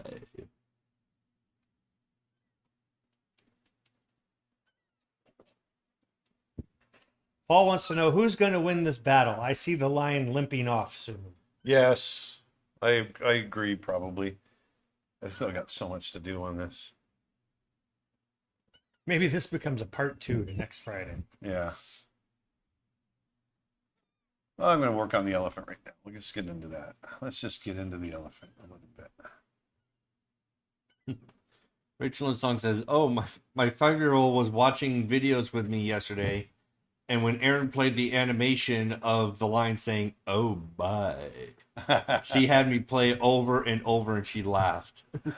Dustin, your voiceovers are fantastic. Thank you. Neil says, for the price, the annual membership is a silly good value. We like to think so too. Silly good. Silly good.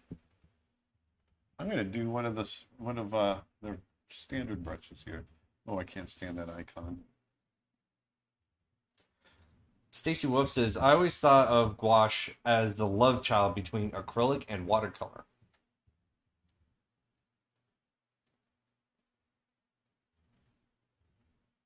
Would you say that's pretty accurate? Yeah, I think so. And That's a somebody good- says that watercolor is based on gum Arabic. Gum Arabic? Aerobics, like aerobic exercises. Yeah.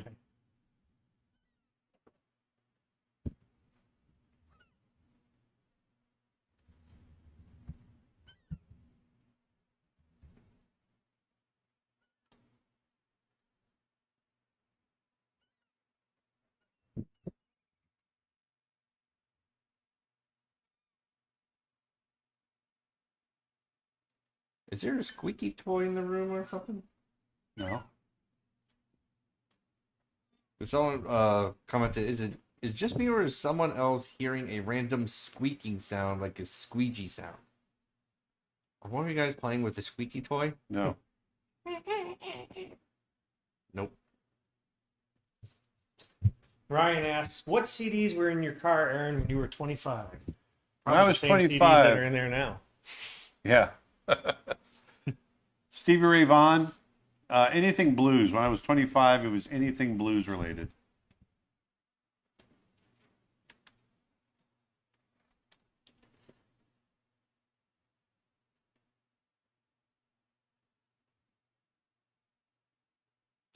Who do you think would win this fight, the elephant or the lion? The lion. The elephant? The elephant. We said that a little bit ago.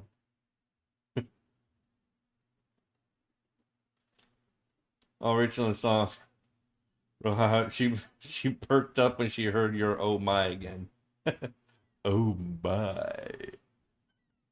That's cute. Have you ever met Jack Hanna? No. Do you know who Jack Hanna is? Yeah.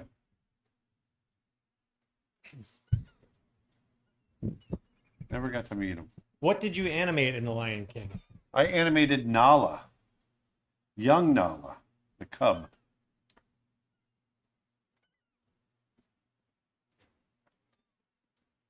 So she says, when you walk and chew gum at the same time, that's gum aerobics.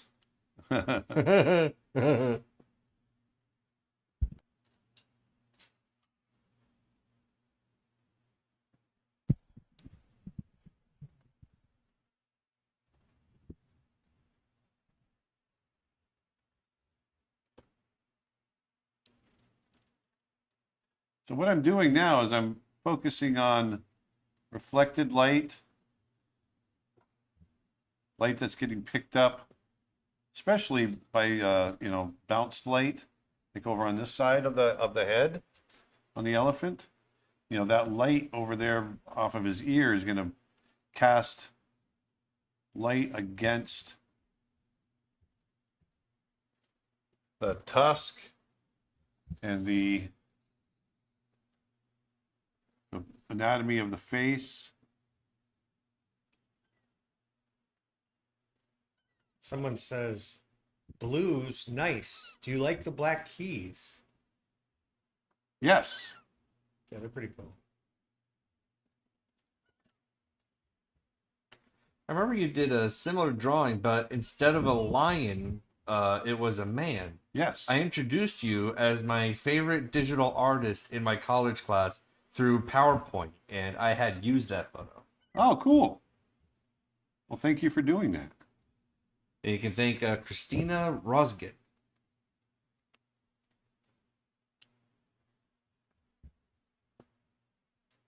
That's the person that Yeah. made that comment. Thank you.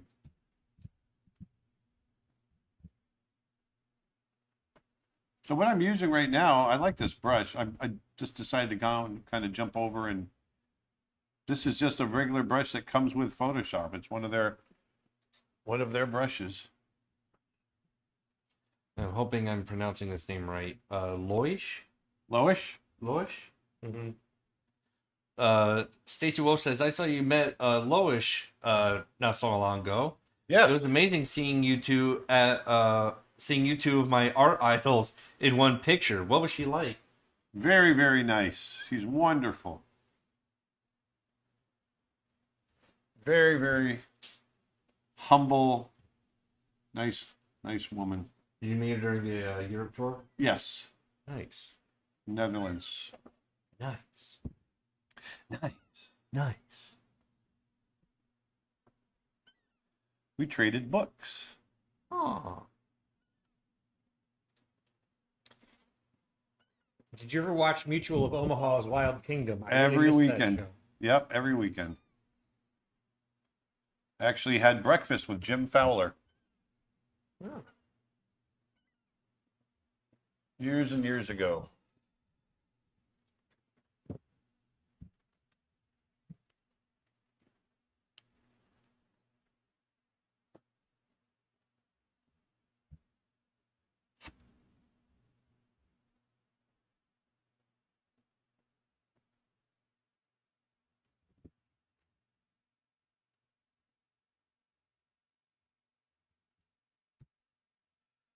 There we go.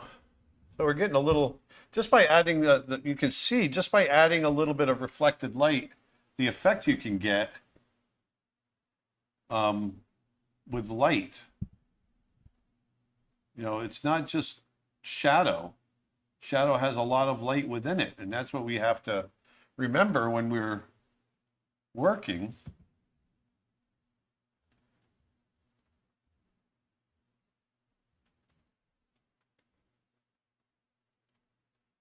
Remember all the different bounced light and reflected light and all kinds of light, light, light, light, light.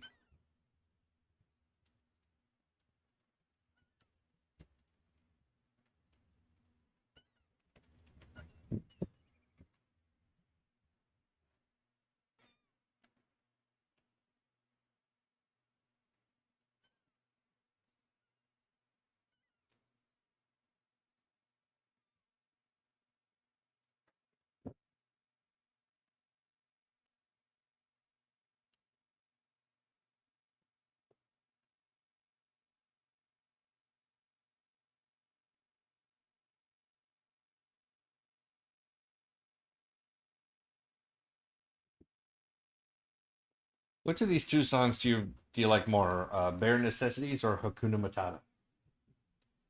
Bare necessities. Hakuna Matata. Look for the bare necessities, a simple bare necessity. I mean, they're both really good. But Forget about your worries and just try.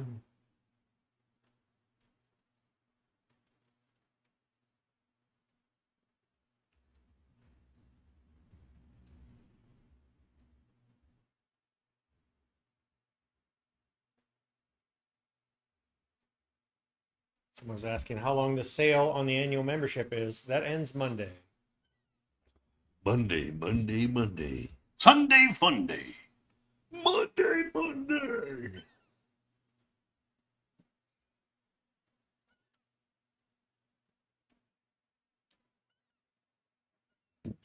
Someone says I think that the squeaky toys are seagulls.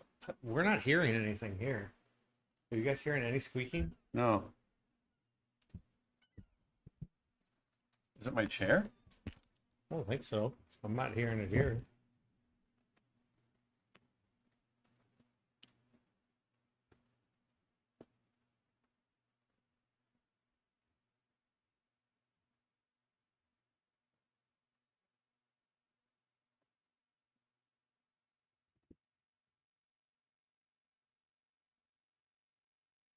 There's other people saying they're hearing it too.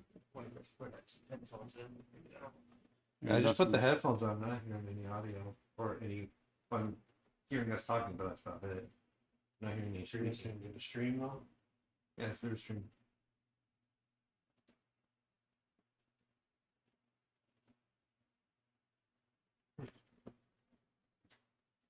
We're not hearing the seagulls, people. Doesn't mean it's not happening. We're just not. Yeah, hearing yeah, it. no, yeah, several people saying they're hearing it too.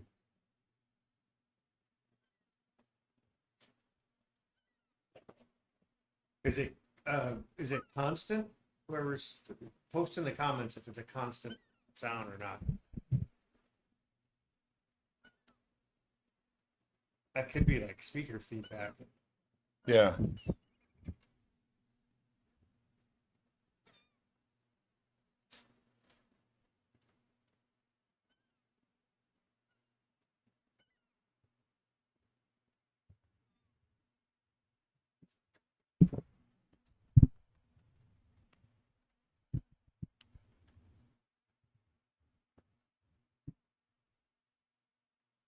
They're saying no, it's not constant. It's weird. Yeah, I did just hear hear it just a second ago. Oh, you did? Yeah.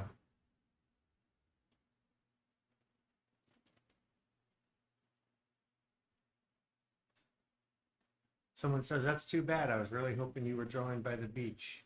I mean, we get seagulls here, but no.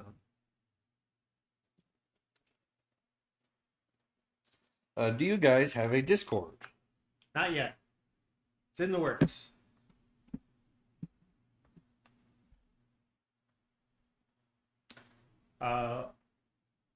Question about the pastel sea brush. Every time I use it for coloring big areas, I end up with something like a grid that is slightly visible. Any ideas what that might be? I use Photoshop. That might be the pattern that is being used in there.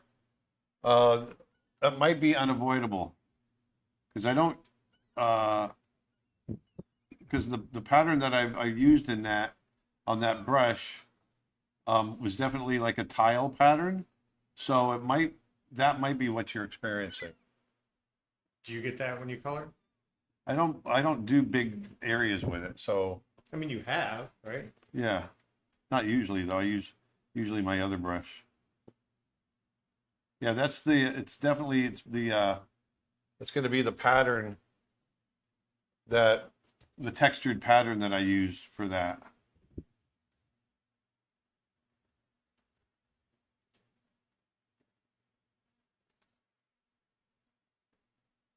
Stacy Wolf asks, what are your thoughts on the character designs for the live-action film Mowgli? I thought they managed to give the characters a lot of emotion compared to the live-action Lion King. It's funny you said that. I was one of the original character designers for Mowgli. But they were pushing more towards wanting to design them for mocap and taking them away from the realism of the animals, and I wasn't crazy about that.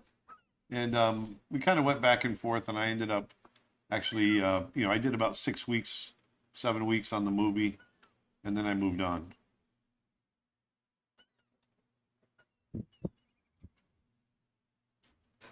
I'm hoping I'm pronouncing that last name right.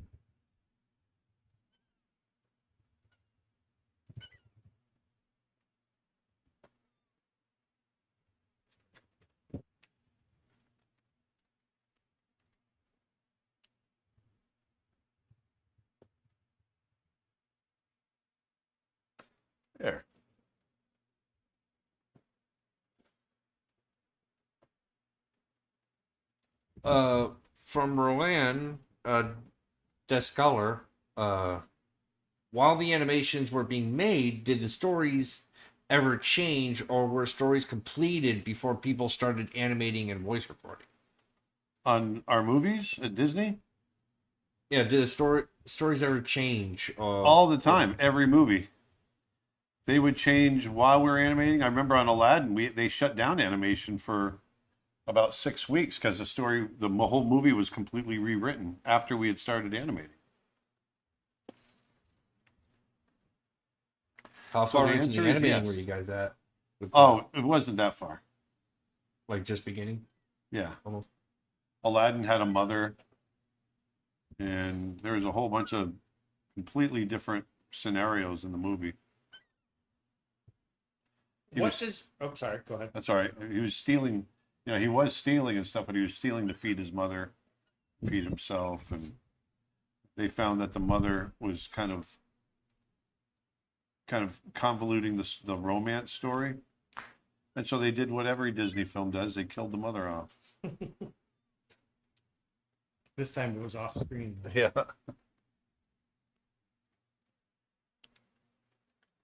What does your work schedule look like when you shift to a project like Snow Bear? Just curious about your production style.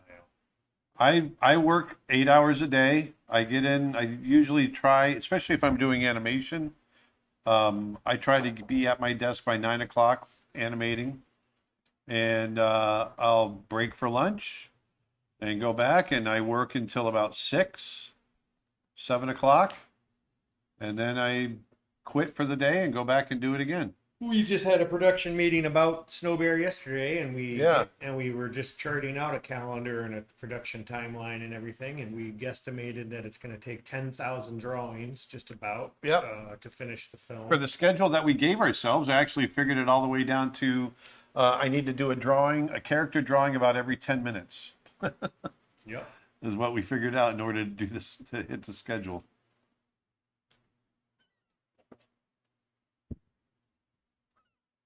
But yeah, Snow Bear will be about 10,000 drawings.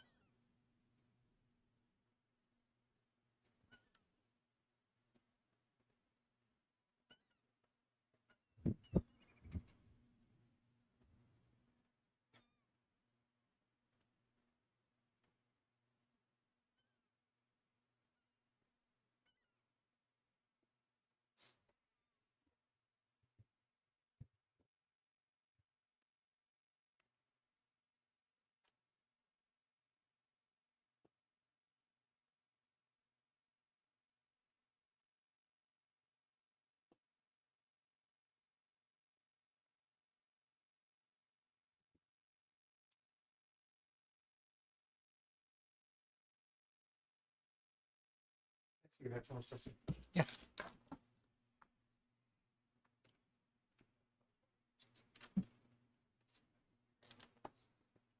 People are still hearing it? Yeah. I don't know if I have the headphones turned on, so if you have them turned on, you'll get better sound cancellation or noise cancellation.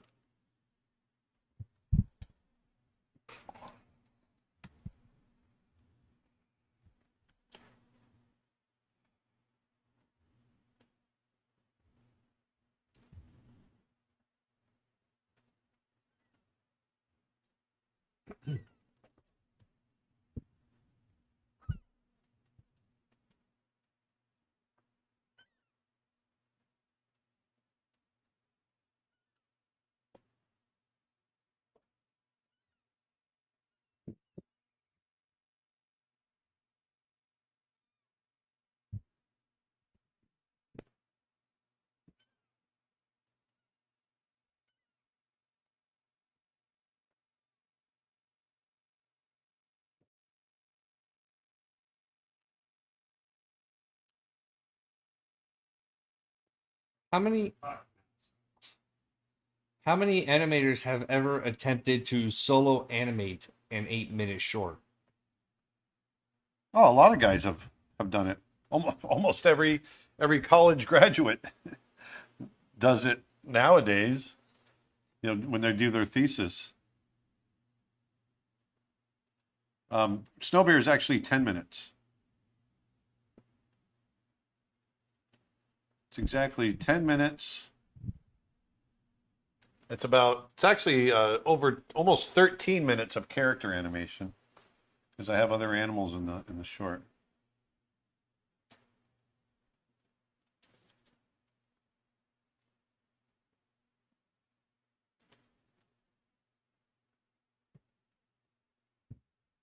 It's interesting. I'm not hearing. I heard the squeaking for a second, but then it went away.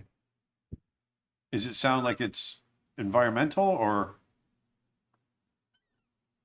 is it electronic? I'm trying to. I only heard it for a second, so I'm trying to figure out what it is.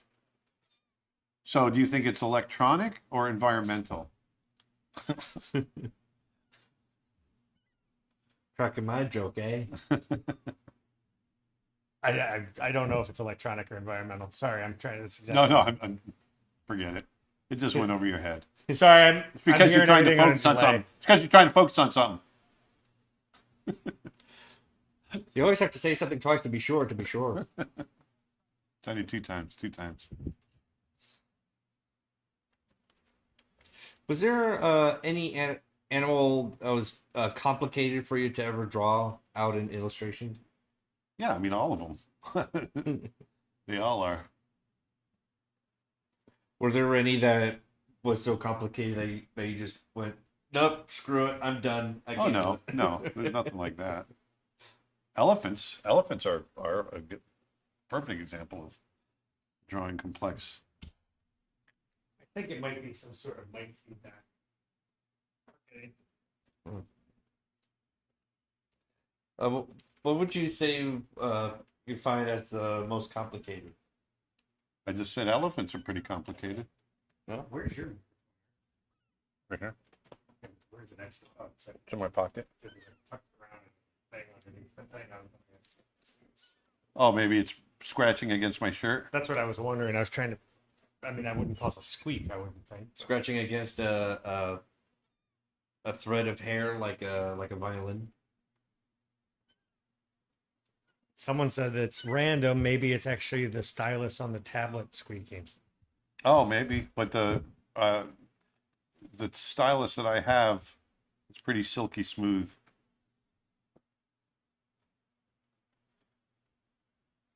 That's strange. Sorry, guys. Don't know what that is. It's not like loud, or it's not like a. It's weird. It's like very subtle.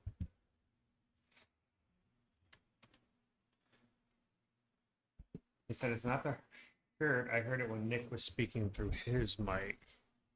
I wonder if I'm getting feedback for some reason. Try moving my mic to a different position.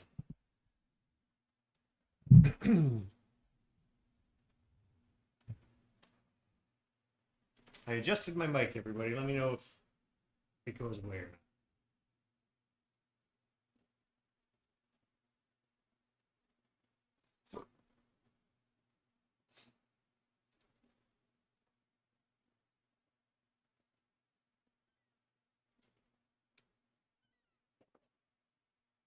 Are you drawing on the line now, Aaron? No, Oh, I'm wait, I drawing. just heard a squeak in real life.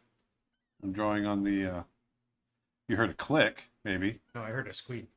Oh, that wasn't from the stylus. Okay.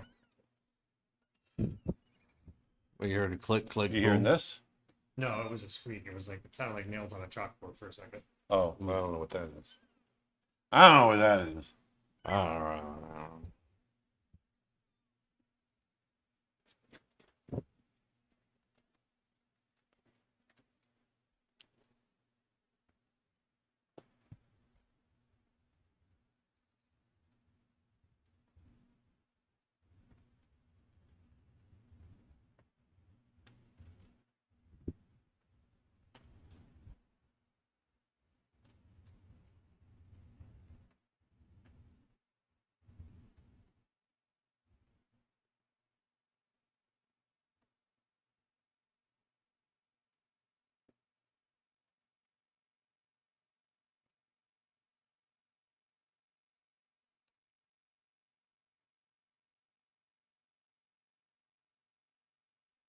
Throw some dirt up. This brush acts really weird. I'm gonna think I might change up the brush a little bit.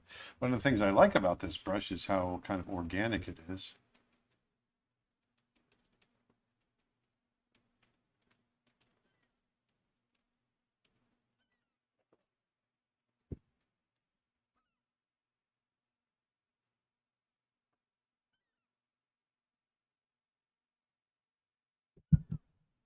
They say they hear it mostly when I'm talking, which make me think it's something with my mic.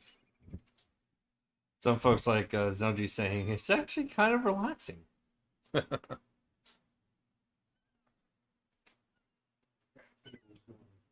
around power cords and all kinds of stuff.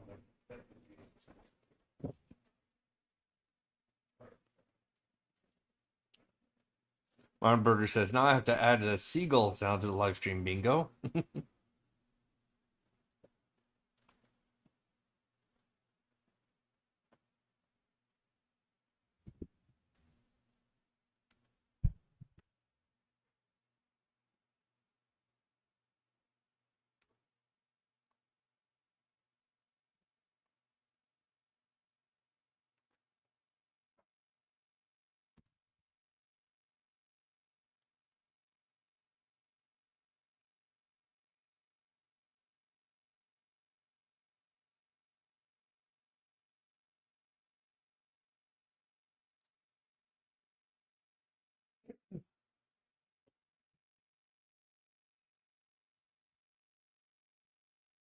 People are saying, actually, the squeaking's nice. We just thought the windows were open.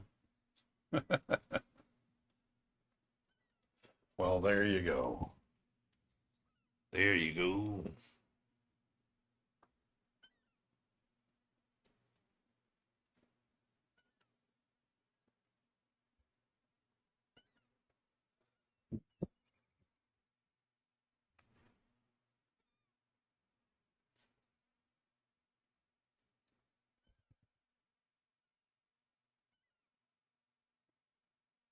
When do you think Snow Bear will be done?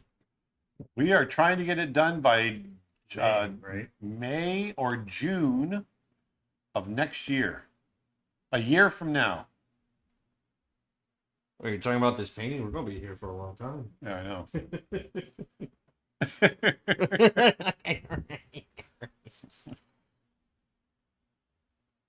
And that rate of time, not only is this going to turn to a finished drawing, it's going to turn to a statue.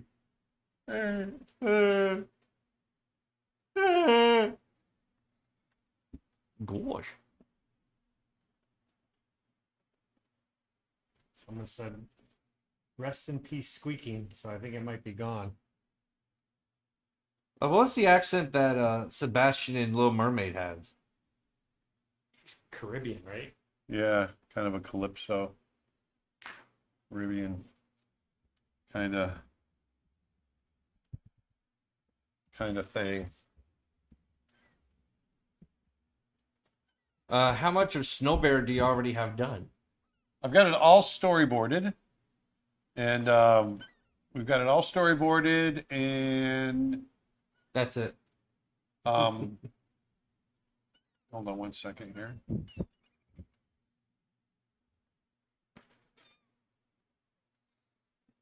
And we've got a couple of shots animated.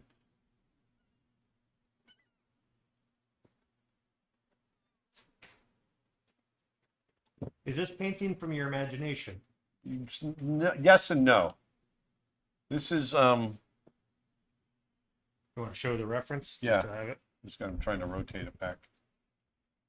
Here, this is the, well, why did it do that? There. So there's the reference. Oh, someone said they hear the squeaking again. I don't know. I got nothing. That's the reference to the left. There's the painting to the right. So you can see I'm just kind of barely using it as inspiration. The rest of it is me.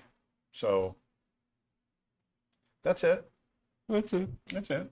Okay. Just you. Okay. Let's get some grasses in there. That's going to really help it. So I want to do that. Have you ever met Bob Ross? No, I never did. Unfortunately, I would have loved to. He went to Ringland. Oh, you did? Yep. I didn't know that. I knew he was in Florida, but I didn't know he went to Ringling.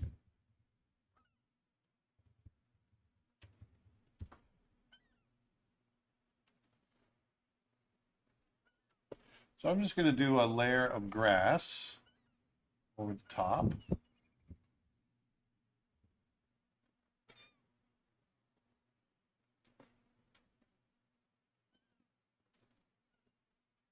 What I'm going to do here is I'm just going to start with the dark areas in between the grass.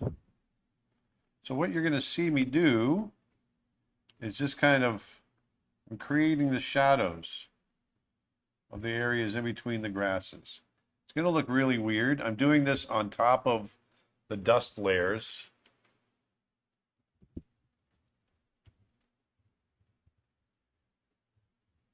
He might have only taken a class or something, because now I can't find what Yeah, I'd never heard that he went to Ringling. I had heard. I knew that he was in Daytona I had heard it, but I don't because he was remember he- where I heard it. So he was a an Air Force yeah, I know he was in drill the Air sergeant Force. Yep. in Alaska.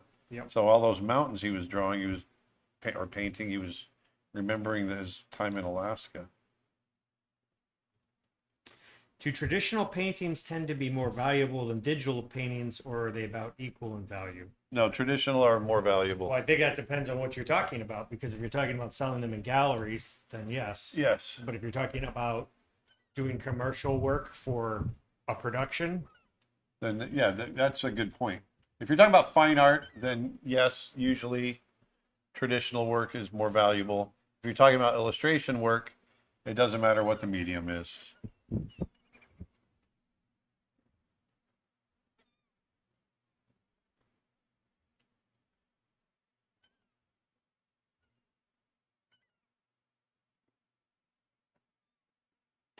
how do you capture the essence of something without drawing every detail of it? Well, that's a good question. I always start with, you'll hear me always talking about when I'm drawing, start with the broad and work towards the detail. And I tend to put the details where I want the eye to go, where the biggest areas of contrast are. But stylistically, you don't always have to have a super detailed image either. But there's a lot of ways to answer that question. But it generally comes down to putting the areas of contrast and detail in the areas where you want the eye to go, and then letting everything else kind of fall away. Sort of like, if you look at the elephant's head compared to the back end of his body, you're going to look at his head quicker than you look at the back end of his body. But it does all go together.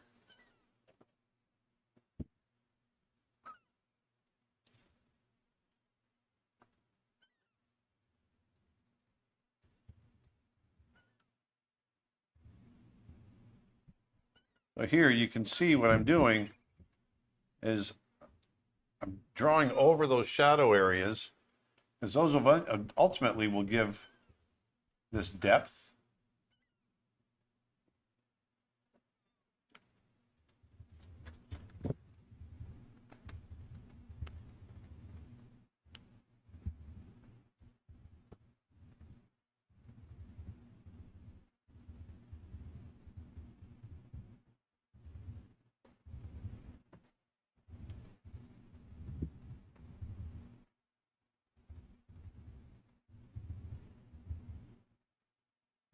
So quiet. Oh yeah. Oh yeah, sure, but I'm all out of pressure. That's all right. Lost without you. Actually, we're getting a lot of great questions today. Some interesting ones. Oh yeah. Did you ever meet Wyland? No. Never have. Me Is he who? based out of Florida or California? California. I know he's got galleries everywhere, but I think he's in Hawaii now, but he got his start in San Diego. that's what I thought. Pretty sure San Diego. I could be talking out my butt. But the last I thought I heard, it was San Diego.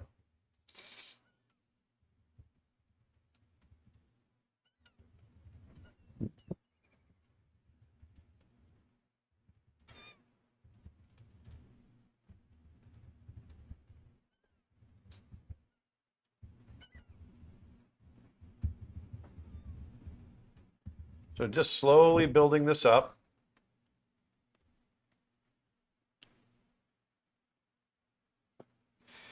Shelly Guerrero says, if you step back 3 feet and if it looks detailed in your eye, it usually detailed enough for others. My motto. Yeah, there you go. That's a good one to go by.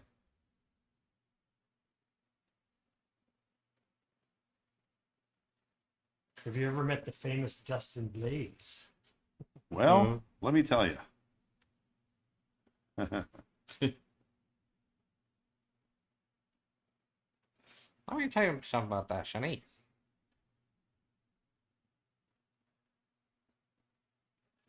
I remember when Dustin came onto the earth. I was right there and I caught him. Ow.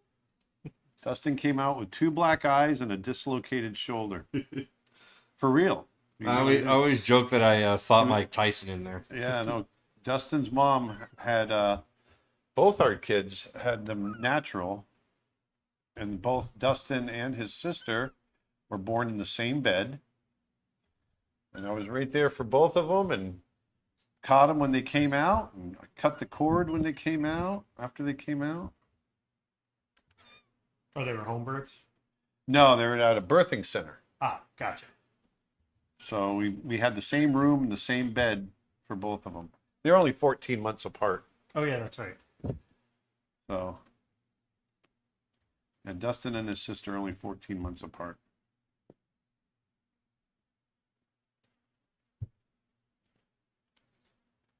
And once we got him settled down, then you slept with your mom for a little while, and then you slept on my chest, and we slept quite a bit before we went home.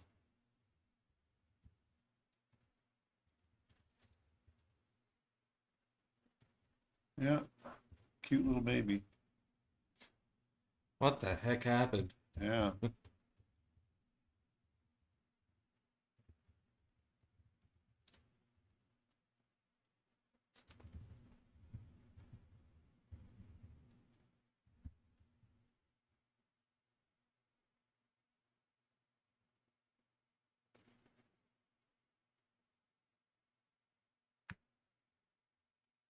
I'm just throwing in this base of grass.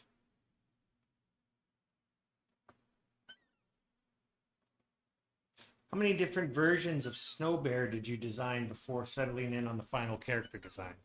It was all just like little baby steps towards the final design. I didn't design. I mean, I had a couple, maybe 5 or 6 different ideas that I sketched, but they weren't really, I wouldn't call them designs. I just took parts that I liked and would add it to another one, and take the parts that I liked and add it to another one until I finally came up. And then a lot of it just comes out of drawing it a lot. Yeah, it's part of it. It's a matter is we want it to feel realistic. You know, we're trying to figure out how far to push Yeah. him versus how real to keep him, right? I mean, that was Yeah, and a lot, and it just comes from also just drawing. When you draw it a lot, it just finds its way. The design finds itself. I find the things that work. I find the things that don't work. Discard the things that don't work. Keep the things that work.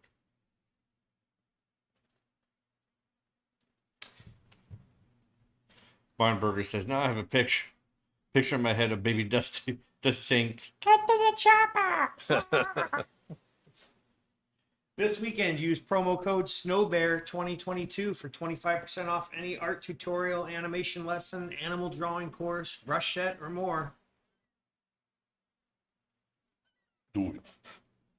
over at CreatureArtTeacher.com. Appreciate teacher.com. And don't forget to pre-order Jenny Medved's new course coming very soon. Out tomorrow. Brand new watercolor portrait course from Jenny Medved. Yep. Yep. Was you kidding about saying very soon? Very, very soon. What did Byron Howard animate on Lilo and Stitch? Cobra Bubbles. Oh, Bubbles? Yeah. He also did a lot of storyboarding.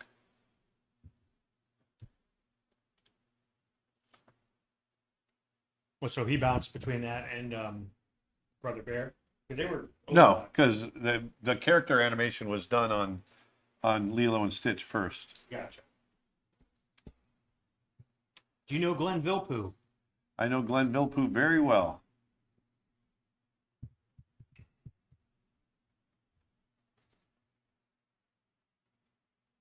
So now what I'm doing is I've got a clipping mask.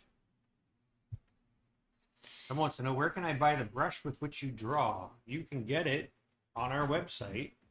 I'll post a link in the comments, or you can get it for free by joining our newsletter. Yeah. Are you actually using any of the plant brushes Nope. for this? I'm just drawing lines? Just drawing lines and lions. Stop lying. So what I've done is I created a clipping mask, so I'm just drawing over the grasses that I drew already. So it's creating like these shadow effect. So it's creating darker grasses over and lighter grasses, and it just breaks up. It's breaking up the area a little nicer. And then what I'm going to do is I'm going to go back over it again.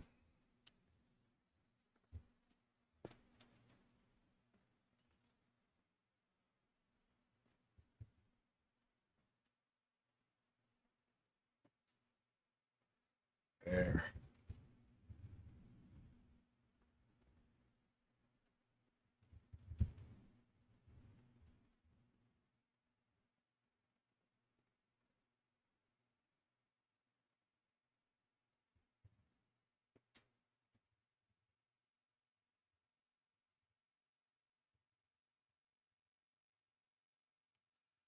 So it's starting to break up the area nicely.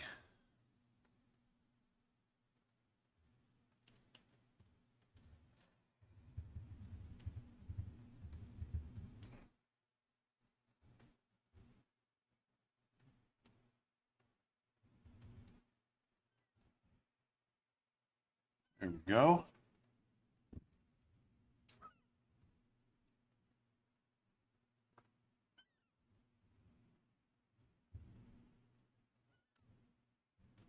There, so now what I'll do is I'll put a layer over that.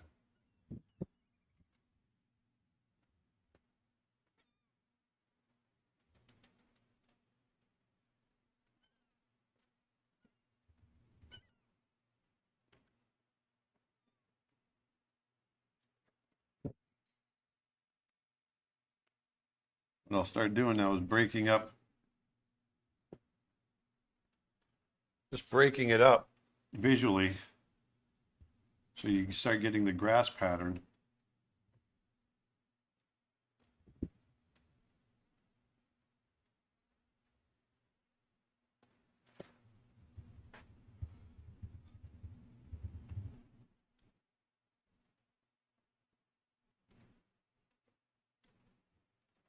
There we go.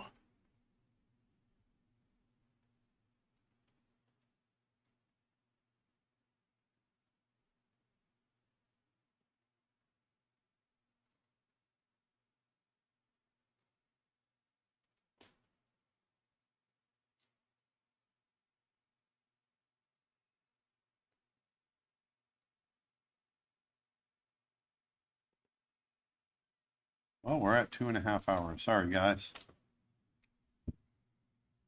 This is a long one, I know.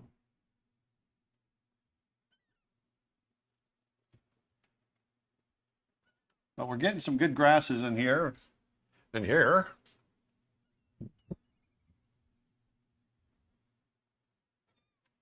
Blow this up a little bit more so you can see it a little better.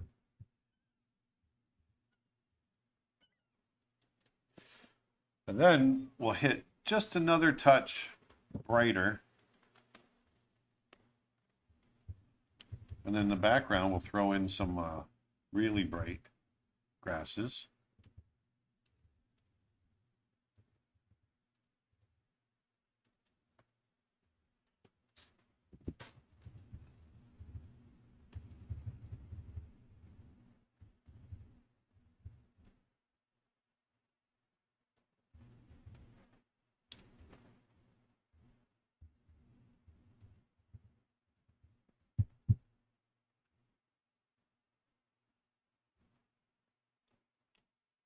Do you have any tips for creating better textures? Creating better textures. It's all light and dark again. Textures are all based on light and shadow. It really depends on the textures that you're talking about. There's grunge texture, skin textures, an animal skin. There's grass textures like we're creating now. But it all tends to, for me, building up good texture comes from, building up your light and darks and doing it in layers like we're doing now. And it builds depth. And a lot of times I'll lay down a texture just to work over because it breaks up a flat surface.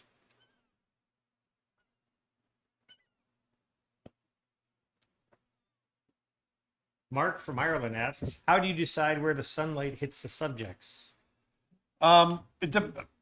Basically where I want the eye to go. I think about it in that way. I wanted a couple of dappled lights on the elephant's head because I knew that would draw attention. Then I put the rest of the body in shadow. The old dappled light trick. Yep.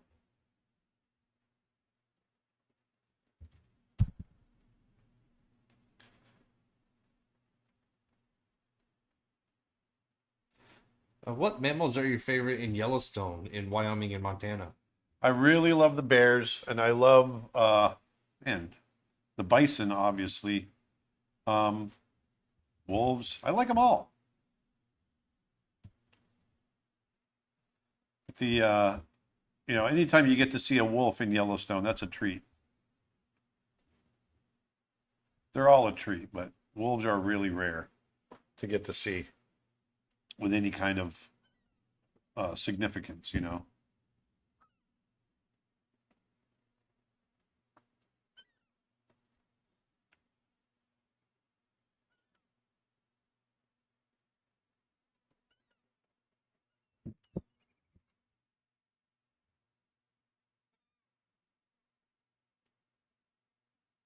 There we go. There. So you can see how this, by building up the layers, you start building up depth in the grasses.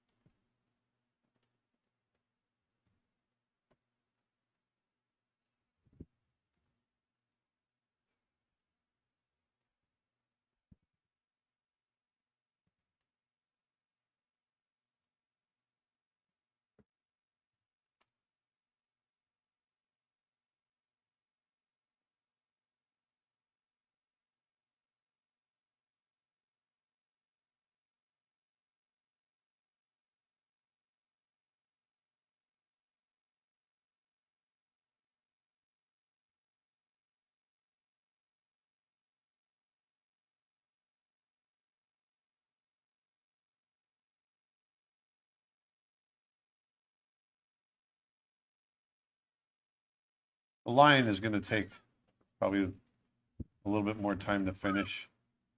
I'm not sure if I'll get that far with everybody, but we'll get pretty close.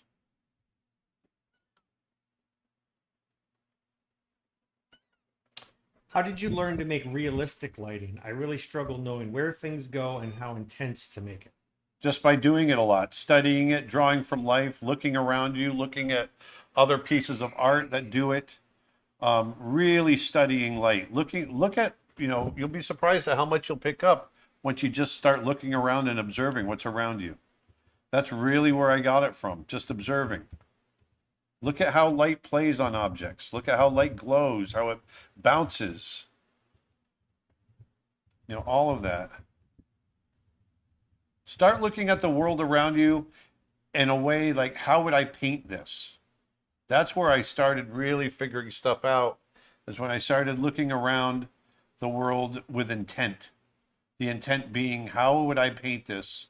And I got into such a habit of that I couldn't look at anything without wondering about the colors that were involved and, the values that were involved. And every time I looked at anything, those things would go through my head. Sort of like, once you become a filmmaker, you go to a movie and you start You know, you start thinking about how they wrote the script as you're watching the movie, or how they did this or that. You start thinking about all these different things. And it's, you know, you start doing this as an artist as well. And so with lighting, that's what I did. And it rubs off, and it, you know, it really does become part of, you know, it starts filling your brain.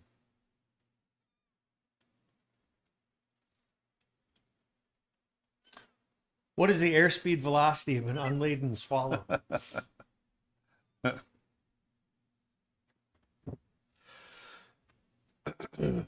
About 54 miles an hour.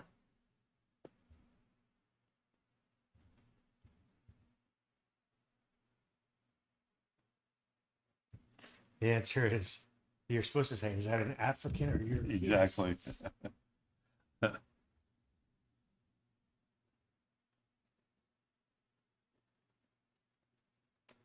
Do you ever plan on doing any one-on-one classes or coaching? Um, yes, at some point. We definitely talk about it a lot. It might not be me all the time. We might be pulling in some of our other instructors. I don't know that you'll necessarily ever do one-on-one. I mean, No, not one-on-one, sorry, but yeah. but Because I mean, we do live online workshops that with smaller groups on a semi-regular basis. We do live in-person workshops with smaller groups, yeah. but But personalized feedback, I think, is what they're getting at. And that's Yeah, and something- I want to do more about, I'm more about trying to hit a lot of people. I want to be able to, once I start doing one-on-one, I'm not touching as many, sorry, that's the wrong way to phrase it. I'm not affecting as many people, and I want to be able to get as much education out there to as many people as I can. And that, you know, the whole idea behind the way we create our content and the way we distribute our content it's all based on trying to get it out to everybody that can, you know, to making it affordable to everybody. And once I start doing one-on-one kind of content, I have to charge a price that goes against the whole reason I started doing this in the first place. right. Like, I don't think people realize a day rate from you would be pretty expensive, you know. So, not to sound conceited or anything. It's just your time is valuable, and so in order to help as many people as possible, Right. you know, we try to cast as broad of a net.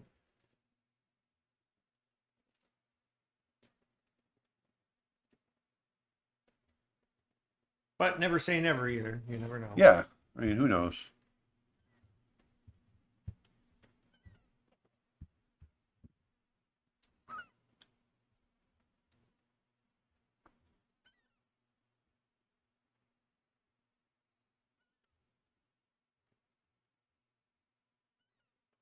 So here I'm just hitting a couple of highlights. Some of this grass, especially back here in the negative spaces where there's sunlight in the grass.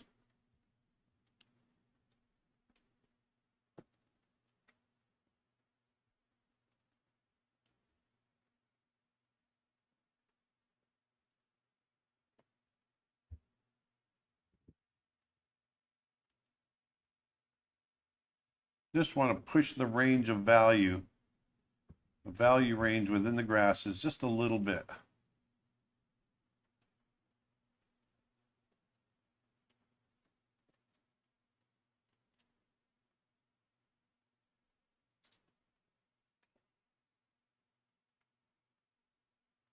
feel like the composition got a little bit dull for this one, but it's okay.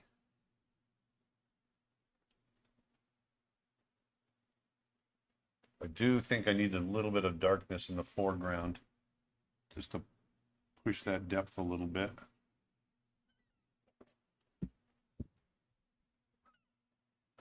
So what I'll do is I'll put a layer on top, set it to multiply, And just come in here and just do a, whoops. There we go. Had the wrong one highlighted. Just do a little bit of gradation coming up from the bottom.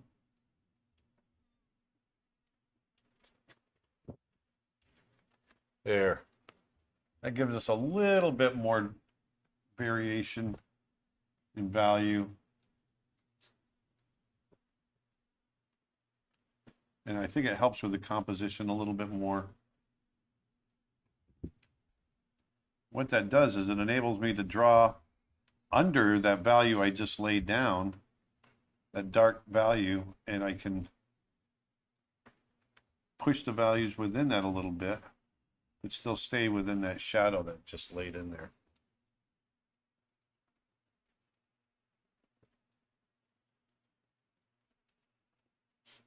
Why are lions called the king of the jungle when they clearly live in the savannah? You know what? I never understood that myself. It's a, I mean, the tiger would probably be the king of the jungle, right? yeah, Or a jaguar. yeah.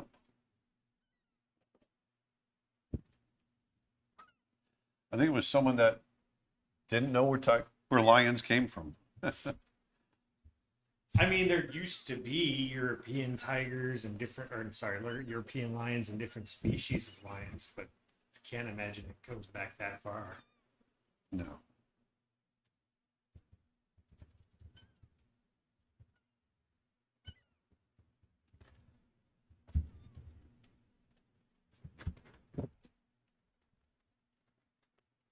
There we go. So you can see that depth in the grass is really kind of coming together now.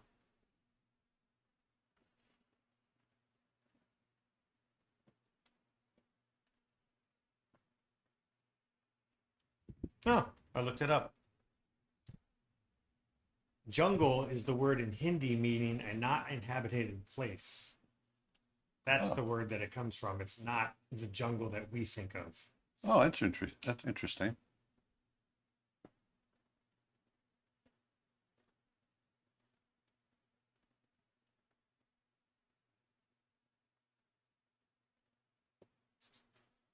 If anything, you're going to learn about language and where things. Basically, the British interpreted the word they were saying to mean jungle. It wasn't. That's the gist of it. Oh, interesting. Misinterpretation.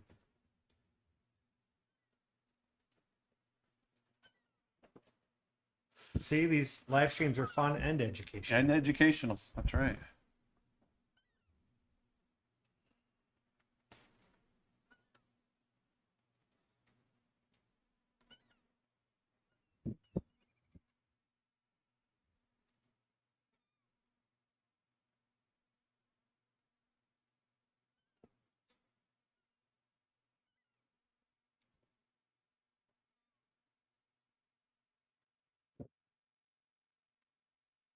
There we go.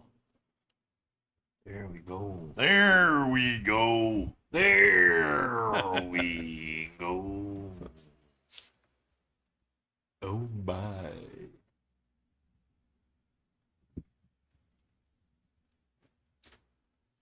Let's see. I want to get down on it. Get down on it. Let's see here. Get down on it.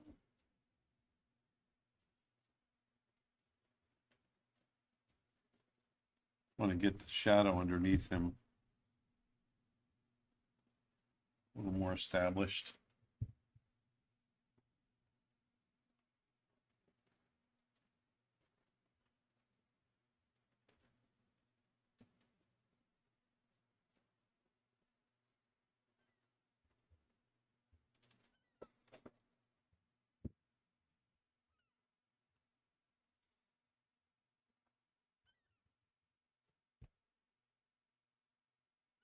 That's his tail. Okay. Forgot about that. I'm going to draw right on top. Actually, under that layer.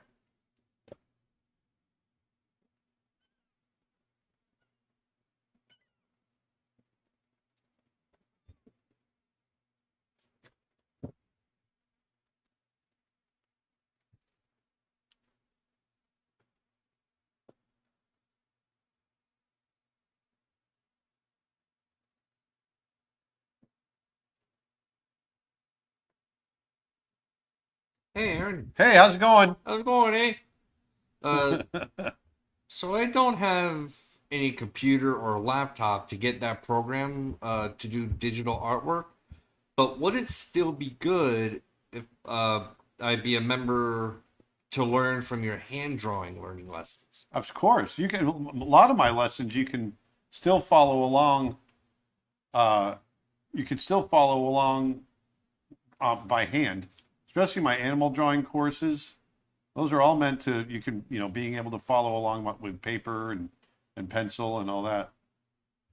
It's really only the ones that are specifically geared toward like learning how to paint digitally in Photoshop. Those types of things are the only ones that are really focused on having to have a digital medium. My animation courses are all, you can do it on paper, all of that.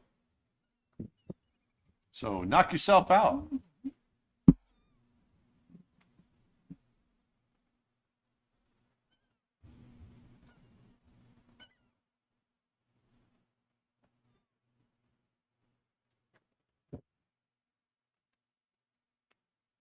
Any advice for getting good eye lines on characters, aka so they're looking at things correctly? The biggest piece of advice, or one of the biggest pieces of advice I can tell you, is if you have a character that's looking at the viewer or looking at another character that's close to them, the eyes tend to go inward, almost like cross-eyed, but just slightly. A lot of people miss that, and they can't figure out why they can't get the character to look right. But always, yeah, so always err on kind of having the eyes kind of slightly in towards each other. That will improve your eye line a lot.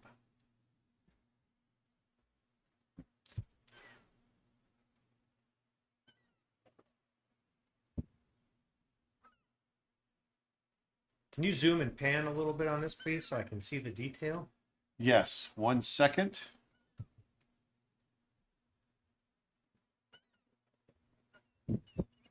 I'm notorious for neglecting to do that. Nick is always reminding me.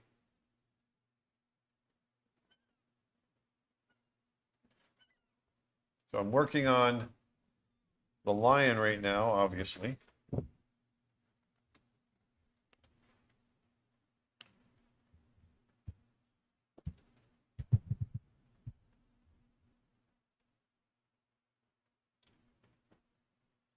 From creator Mike Judge, which show do you prefer? Do you like more, Beavis and Butthead or King of the Hill? I didn't like any of them. I never liked any of those. King of the Hill, probably.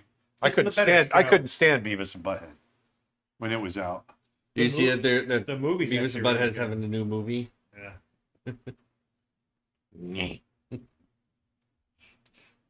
I mean, the show wasn't really a show. It was like, Yeah. it was a show, but it was like also they watched music videos.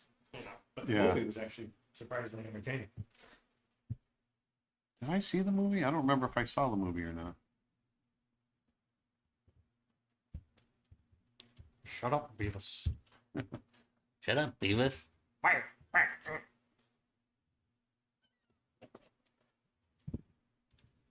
We had a lot of guys in the studio that loved them.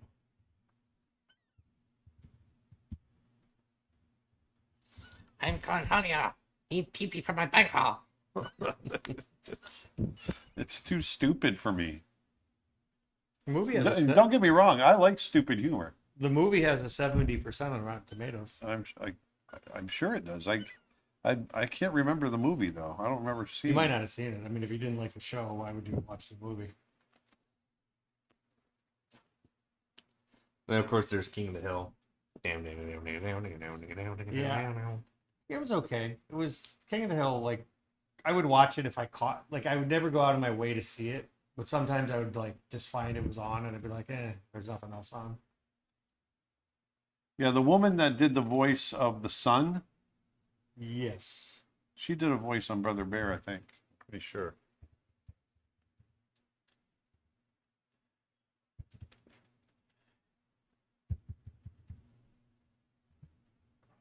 Yeah, son's name is Bobby, if I recall. Bobby, yeah, Bobby. Dang it, Bobby, how many times I've told you, stop messing with my propane tank.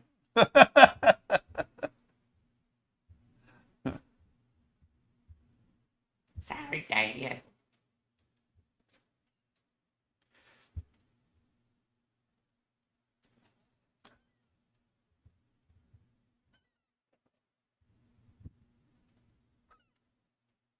Yes, That's Pamela Adlon. Yeah, she has a credit on Brother Bear as additional voice. Yeah, So I'm Remember- assuming one of the bears in the. yeah. I think she's the one that has that TV show as well. It's a live action show, and she actually plays a voice actor. And she's trying to raise two daughters, and Vedanta was watching it. In Florida, do you have loggerhead, green, or hawksbill turtles? All of them. We also have what ones we call yellow belly sliders. Yeah, but they're talking about sea turtles. Oh, sea turtles. Yeah, those are all sea turtles that they're talking about. Ah, the sea turtles.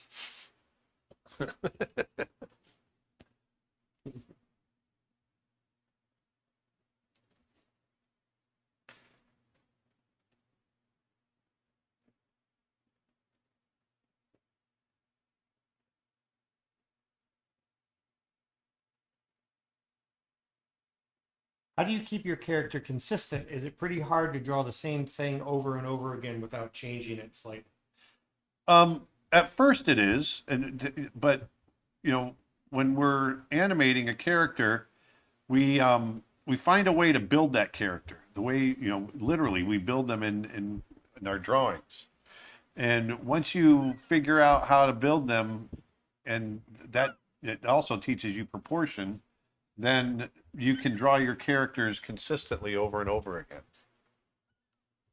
It really comes down to understanding shape and using shapes to build up your characters.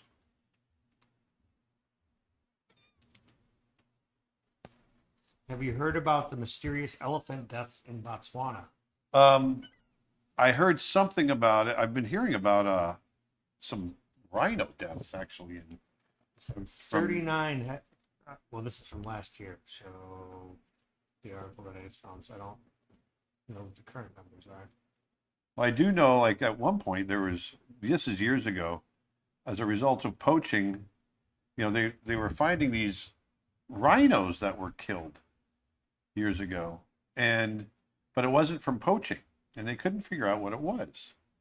And they eventually found out what it was, and it was an indirect result of poaching. And what it was adolescent elephants were the adults of the herds were getting killed, and so these elephants weren't being raised right by the adults, and they were basically becoming delinquents. And what they were doing is they were going out and they would find a rhino and they would gore it and they'd kill it because they just had all this pent up aggression and had nobody to keep them in check. And it was a real crazy thing. There's an article on National Geographic. We still don't know why more than 400 elephants have died in Botswana in the last 2 years. Oh man, that's crazy. 400? Yeah. Jesus.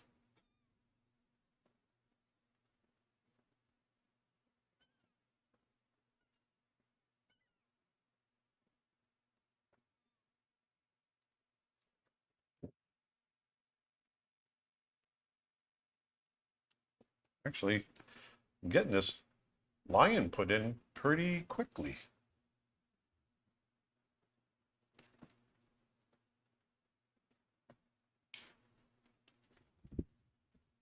Does it help to use 3D models of characters when first animating them to get a better understanding of their shapes with sculpture? Oh, sure. That's why we build the maquettes. We've got a whole bunch of maquettes. Yeah, I think they mean CG, but Oh, well, I mean, it's the same idea, right? yeah. Typically, it's the other way around, though. I mean, typically Yeah. if they put in a CG film, they'll have somebody, a 2D animator, Yeah.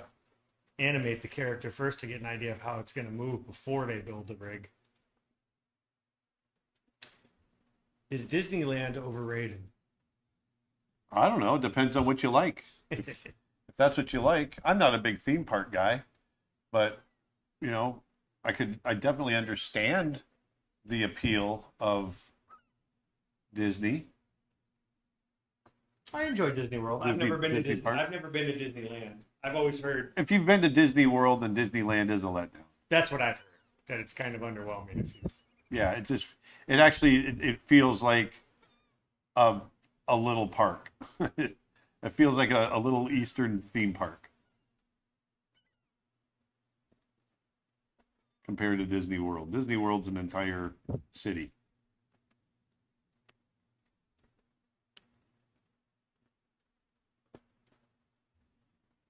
Do you prefer Rafiki or King Louis? Ooh, that's an interesting one. I love the animation of both. James Baxter animated Rafiki. Some brilliant animation in that. Um,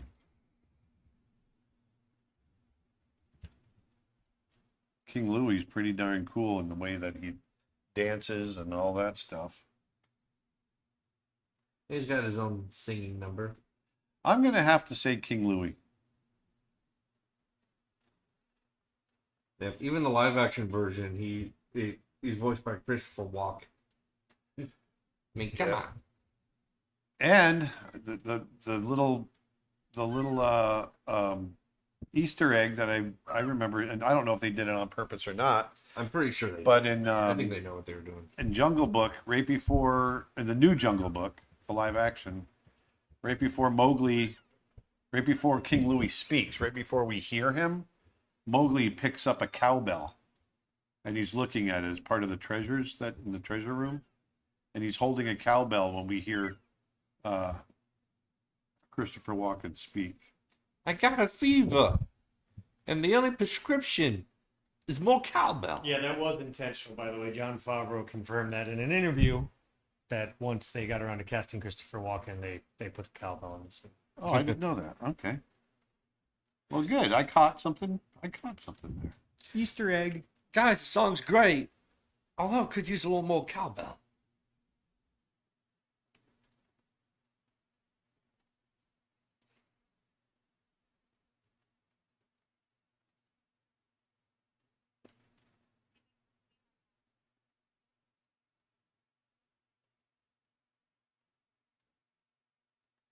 I'm just Great filling it out. animators like you and James Baxter seem to have stumbled into animation coming from a different art direction at your beginning. Is animation for everyone who may have an artistic background? Not necessarily. I mean, there's a lot of people that don't want to draw, sequential drawings like that.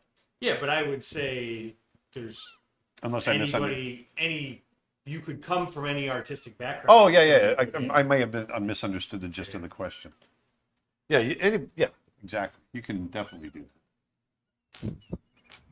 It's not for everybody, but anybody could do it if they wanted to, from any artistic background. Yes.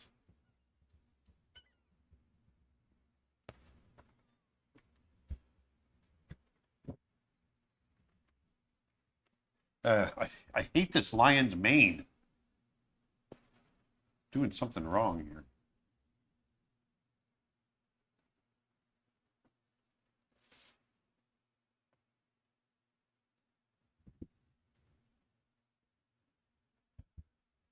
I think I just need just a black Do you mask. have a That's better. favorite scene from a Disney movie?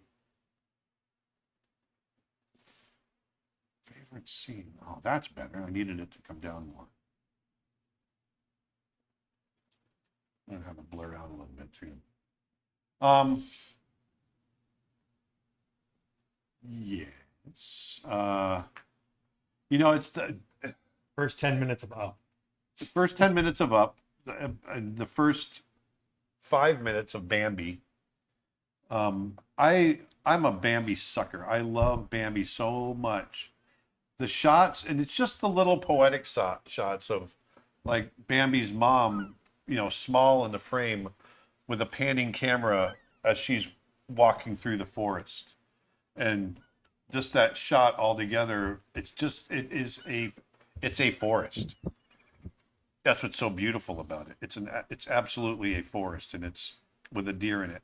And Vedanta and I go out almost every day into the wildlife refuge behind our house, and we ride. And every time we ride, we see, I don't know, 15, 20 deer during the ride. And every time it feels like Bambi. And those artists really did their homework, and it's just beautiful. So Bambi for me will always be kind of the touchstone, or the thing to measure to.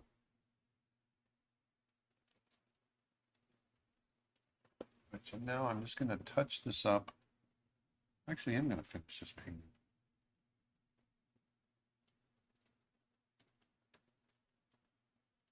Just trying to get the grasses around the lion because I know there's going to be a lot of attention there.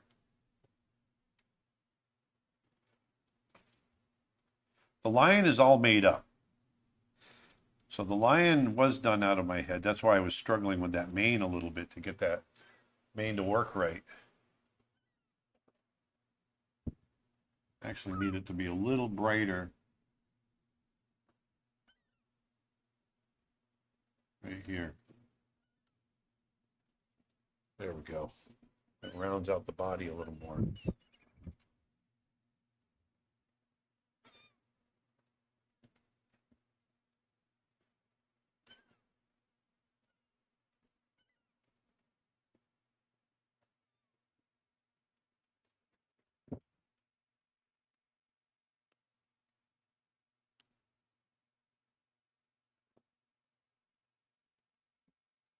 Get rid of the brush settings.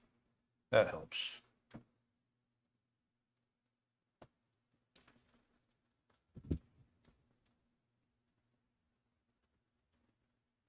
Manually, do you ever Oh, go, I'm sorry. Go ahead, Dustin. do you ever go too far in an illustration and go back halfway or wherever and redo it? Yes. Or Yes. or just bail and hope for better next time? It depends. It depends on how much I'd have to redo, because sometimes it is better just to bail. I usually bail in the early stages. I don't bail later.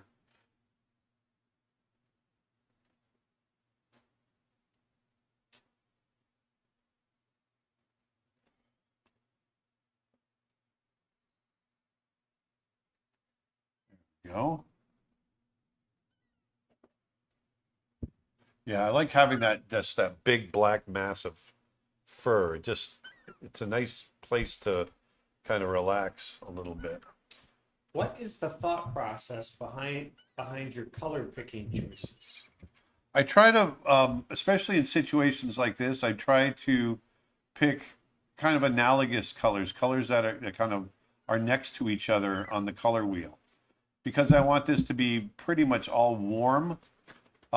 It's all in the warm section, and the oranges, the yellows, reds, and then all the earth tones that come out of that, the browns and everything else. Now, as we move up into the sky, it starts to cool off, and so those little rim lights will be complementary to all this warm color that I have.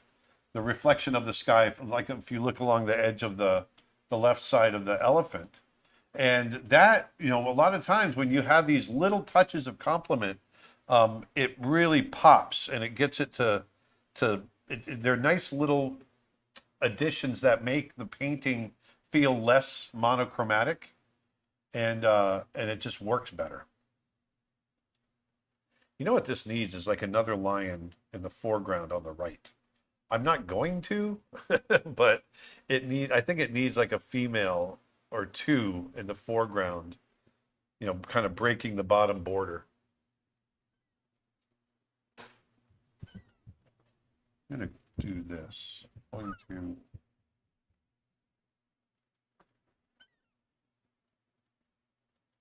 set this to multiply. Let's go a little darker there. There we go. maybe a little.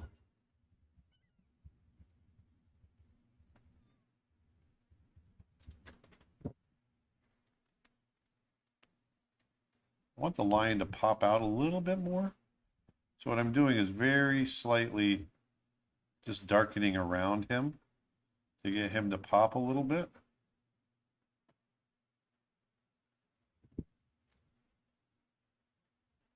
There. Just so he reads a little bit better.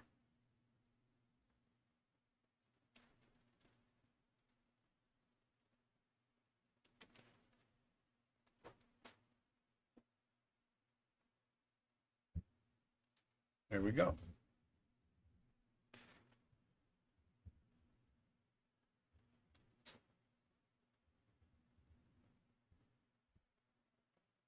All right.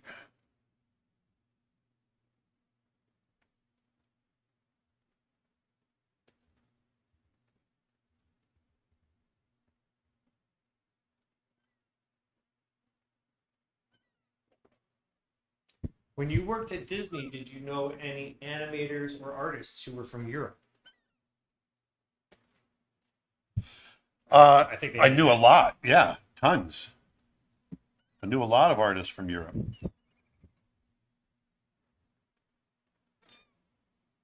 Croatia. I knew artists from Asia, Europe, Australia.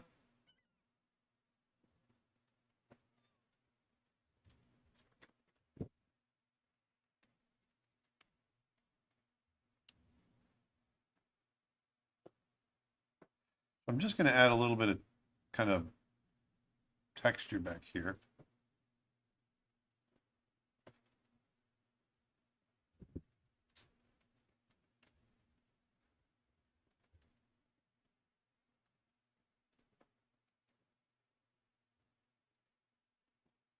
There.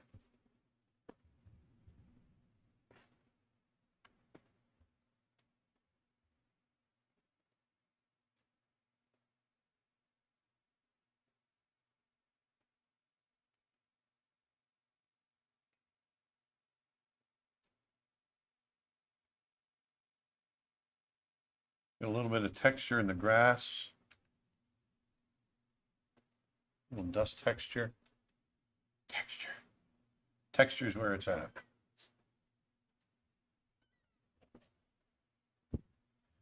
Maybe in the sky, I want to go a little brighter with it.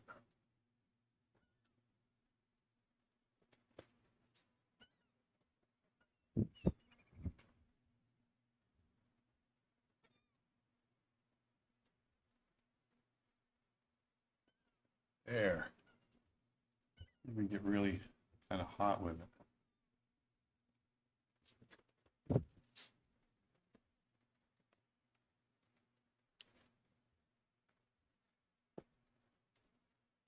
There we go. And so what that's going to enable me to do is I can hit some little highlights along here that I think will be the nice little finishing touches that we need. Adding that to the sky allows me to come in here now. Whoops. Right, I'll just do it right on top of everything. I'll just add a layer. And just hit these little bright highlights along in the texture of the elephant. Someone asks, do you remember Rosanna Herbs? Yeah. Herbes from... Yeah, she's down in Sao Paulo, I think. She's, yeah, from Brazil. Was she in Florida? Yep. Yep. We're friends on Facebook.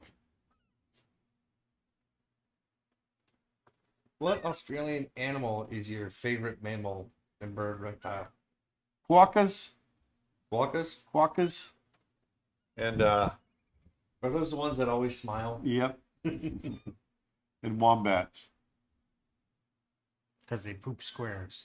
Because they poop squares. Do they really? Yep. Little cubes. Poop little cubes out. I don't know if that's even possible.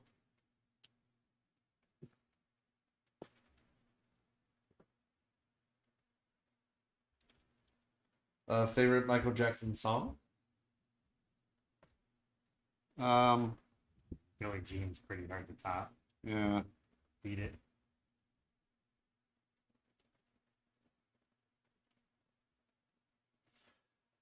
I like a lot of them. How was Paul McCartney? Paul McCartney was awesome. Thanks, Nick. That was all Nick's doing. That Yeah. one? Yeah.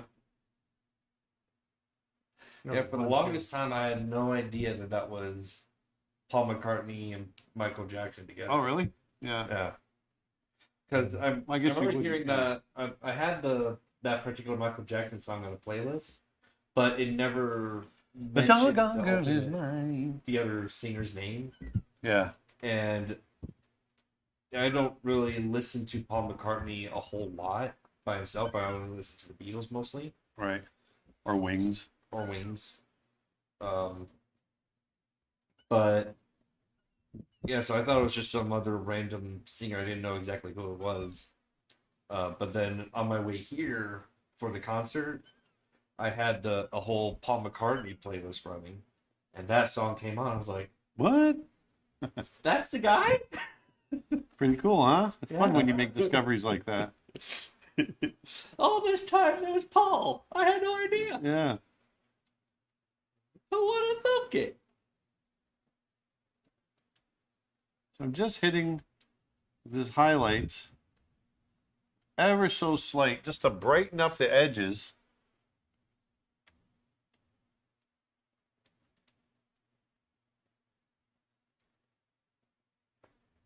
There. See, it gets it to pop a little better.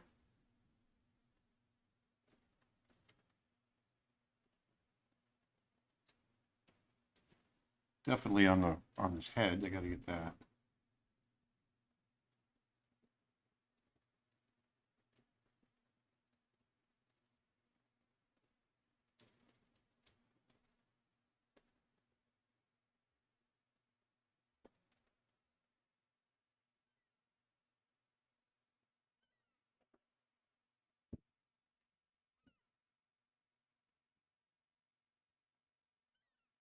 I think I'm about there. What do you guys think? Yeah, really kept it simple. Yeah, good point. Sorry, I had to say it, but it does look great. Love the detail.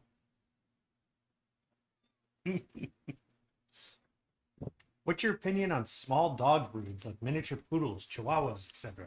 I like all dogs because they all go to heaven. You have a miniature poodle We do. or a toy poodle, right? Yeah, he's a teacup poodle. Little teacup. Hi, Aaron. I am putting together a set of model sheets for a character. Do you have any tips for doing the pose and expression sheets? Yes, find poses that Tell a story. that tell the story and tell the personality of the character. That's the big part. Tell the personality of the character. Now, that's an interesting question because I've never really thought about this. Why do elephants have huge ears? I mean, what is the purpose or use of their ears? A big part of it obviously is to get rid of insects, but one of the biggest parts, think about the mass. When you start getting into that kind of mass, the amount of mass to surface area increases. So there's less surface area and more mass. And then when you're in the heat, you need to cool down. And so as a result, they evolved big ears with lots and lots of blood flow. When you look at an elephant's ears, you can see veins all through there. And so when you see elephants kind of waving their ears, a lot of times they're not waving their ears because of the insects. They're waving their ears to cool the blood. And so the blood circulates through the ears and cools their blood and therefore keeps them cool. Ah, fascinating. Yes, See, art and education. That's what exactly. we do here at Future Art Teacher. If you want to learn more, head over to futureartteacher.com where we've got a sale going on this weekend. And if you use promo code SNOWBEAR2022, Dustin, the slide, Snow Bear 2022.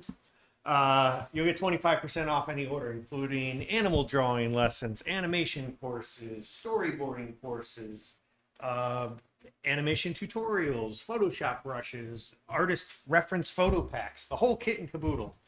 And we've also got a brand new course coming out tomorrow from Jenny Medved, which is 50% off pre-order sale. Comes out tomorrow. Portraits in watercolor, or watercolor portraits with Jenny Medved. It's a great one. I've had a lot of fun editing it. And you can look for that tomorrow. Pick it up for 50% off before it's out. Price goes up once it's out. So here it is. There's our image. woohoo! And I had a lot of fun with this. Gorgeous. Give us the old zoom and pan. Yes. Yes, I will. Hold on one second. One more thing. It's not really a one more thing. I'm trying to, there's a couple of lines that are bugging me. There they are. It's that one. Number 5. Layer number 5. Mambo number 5. Mambo number 5.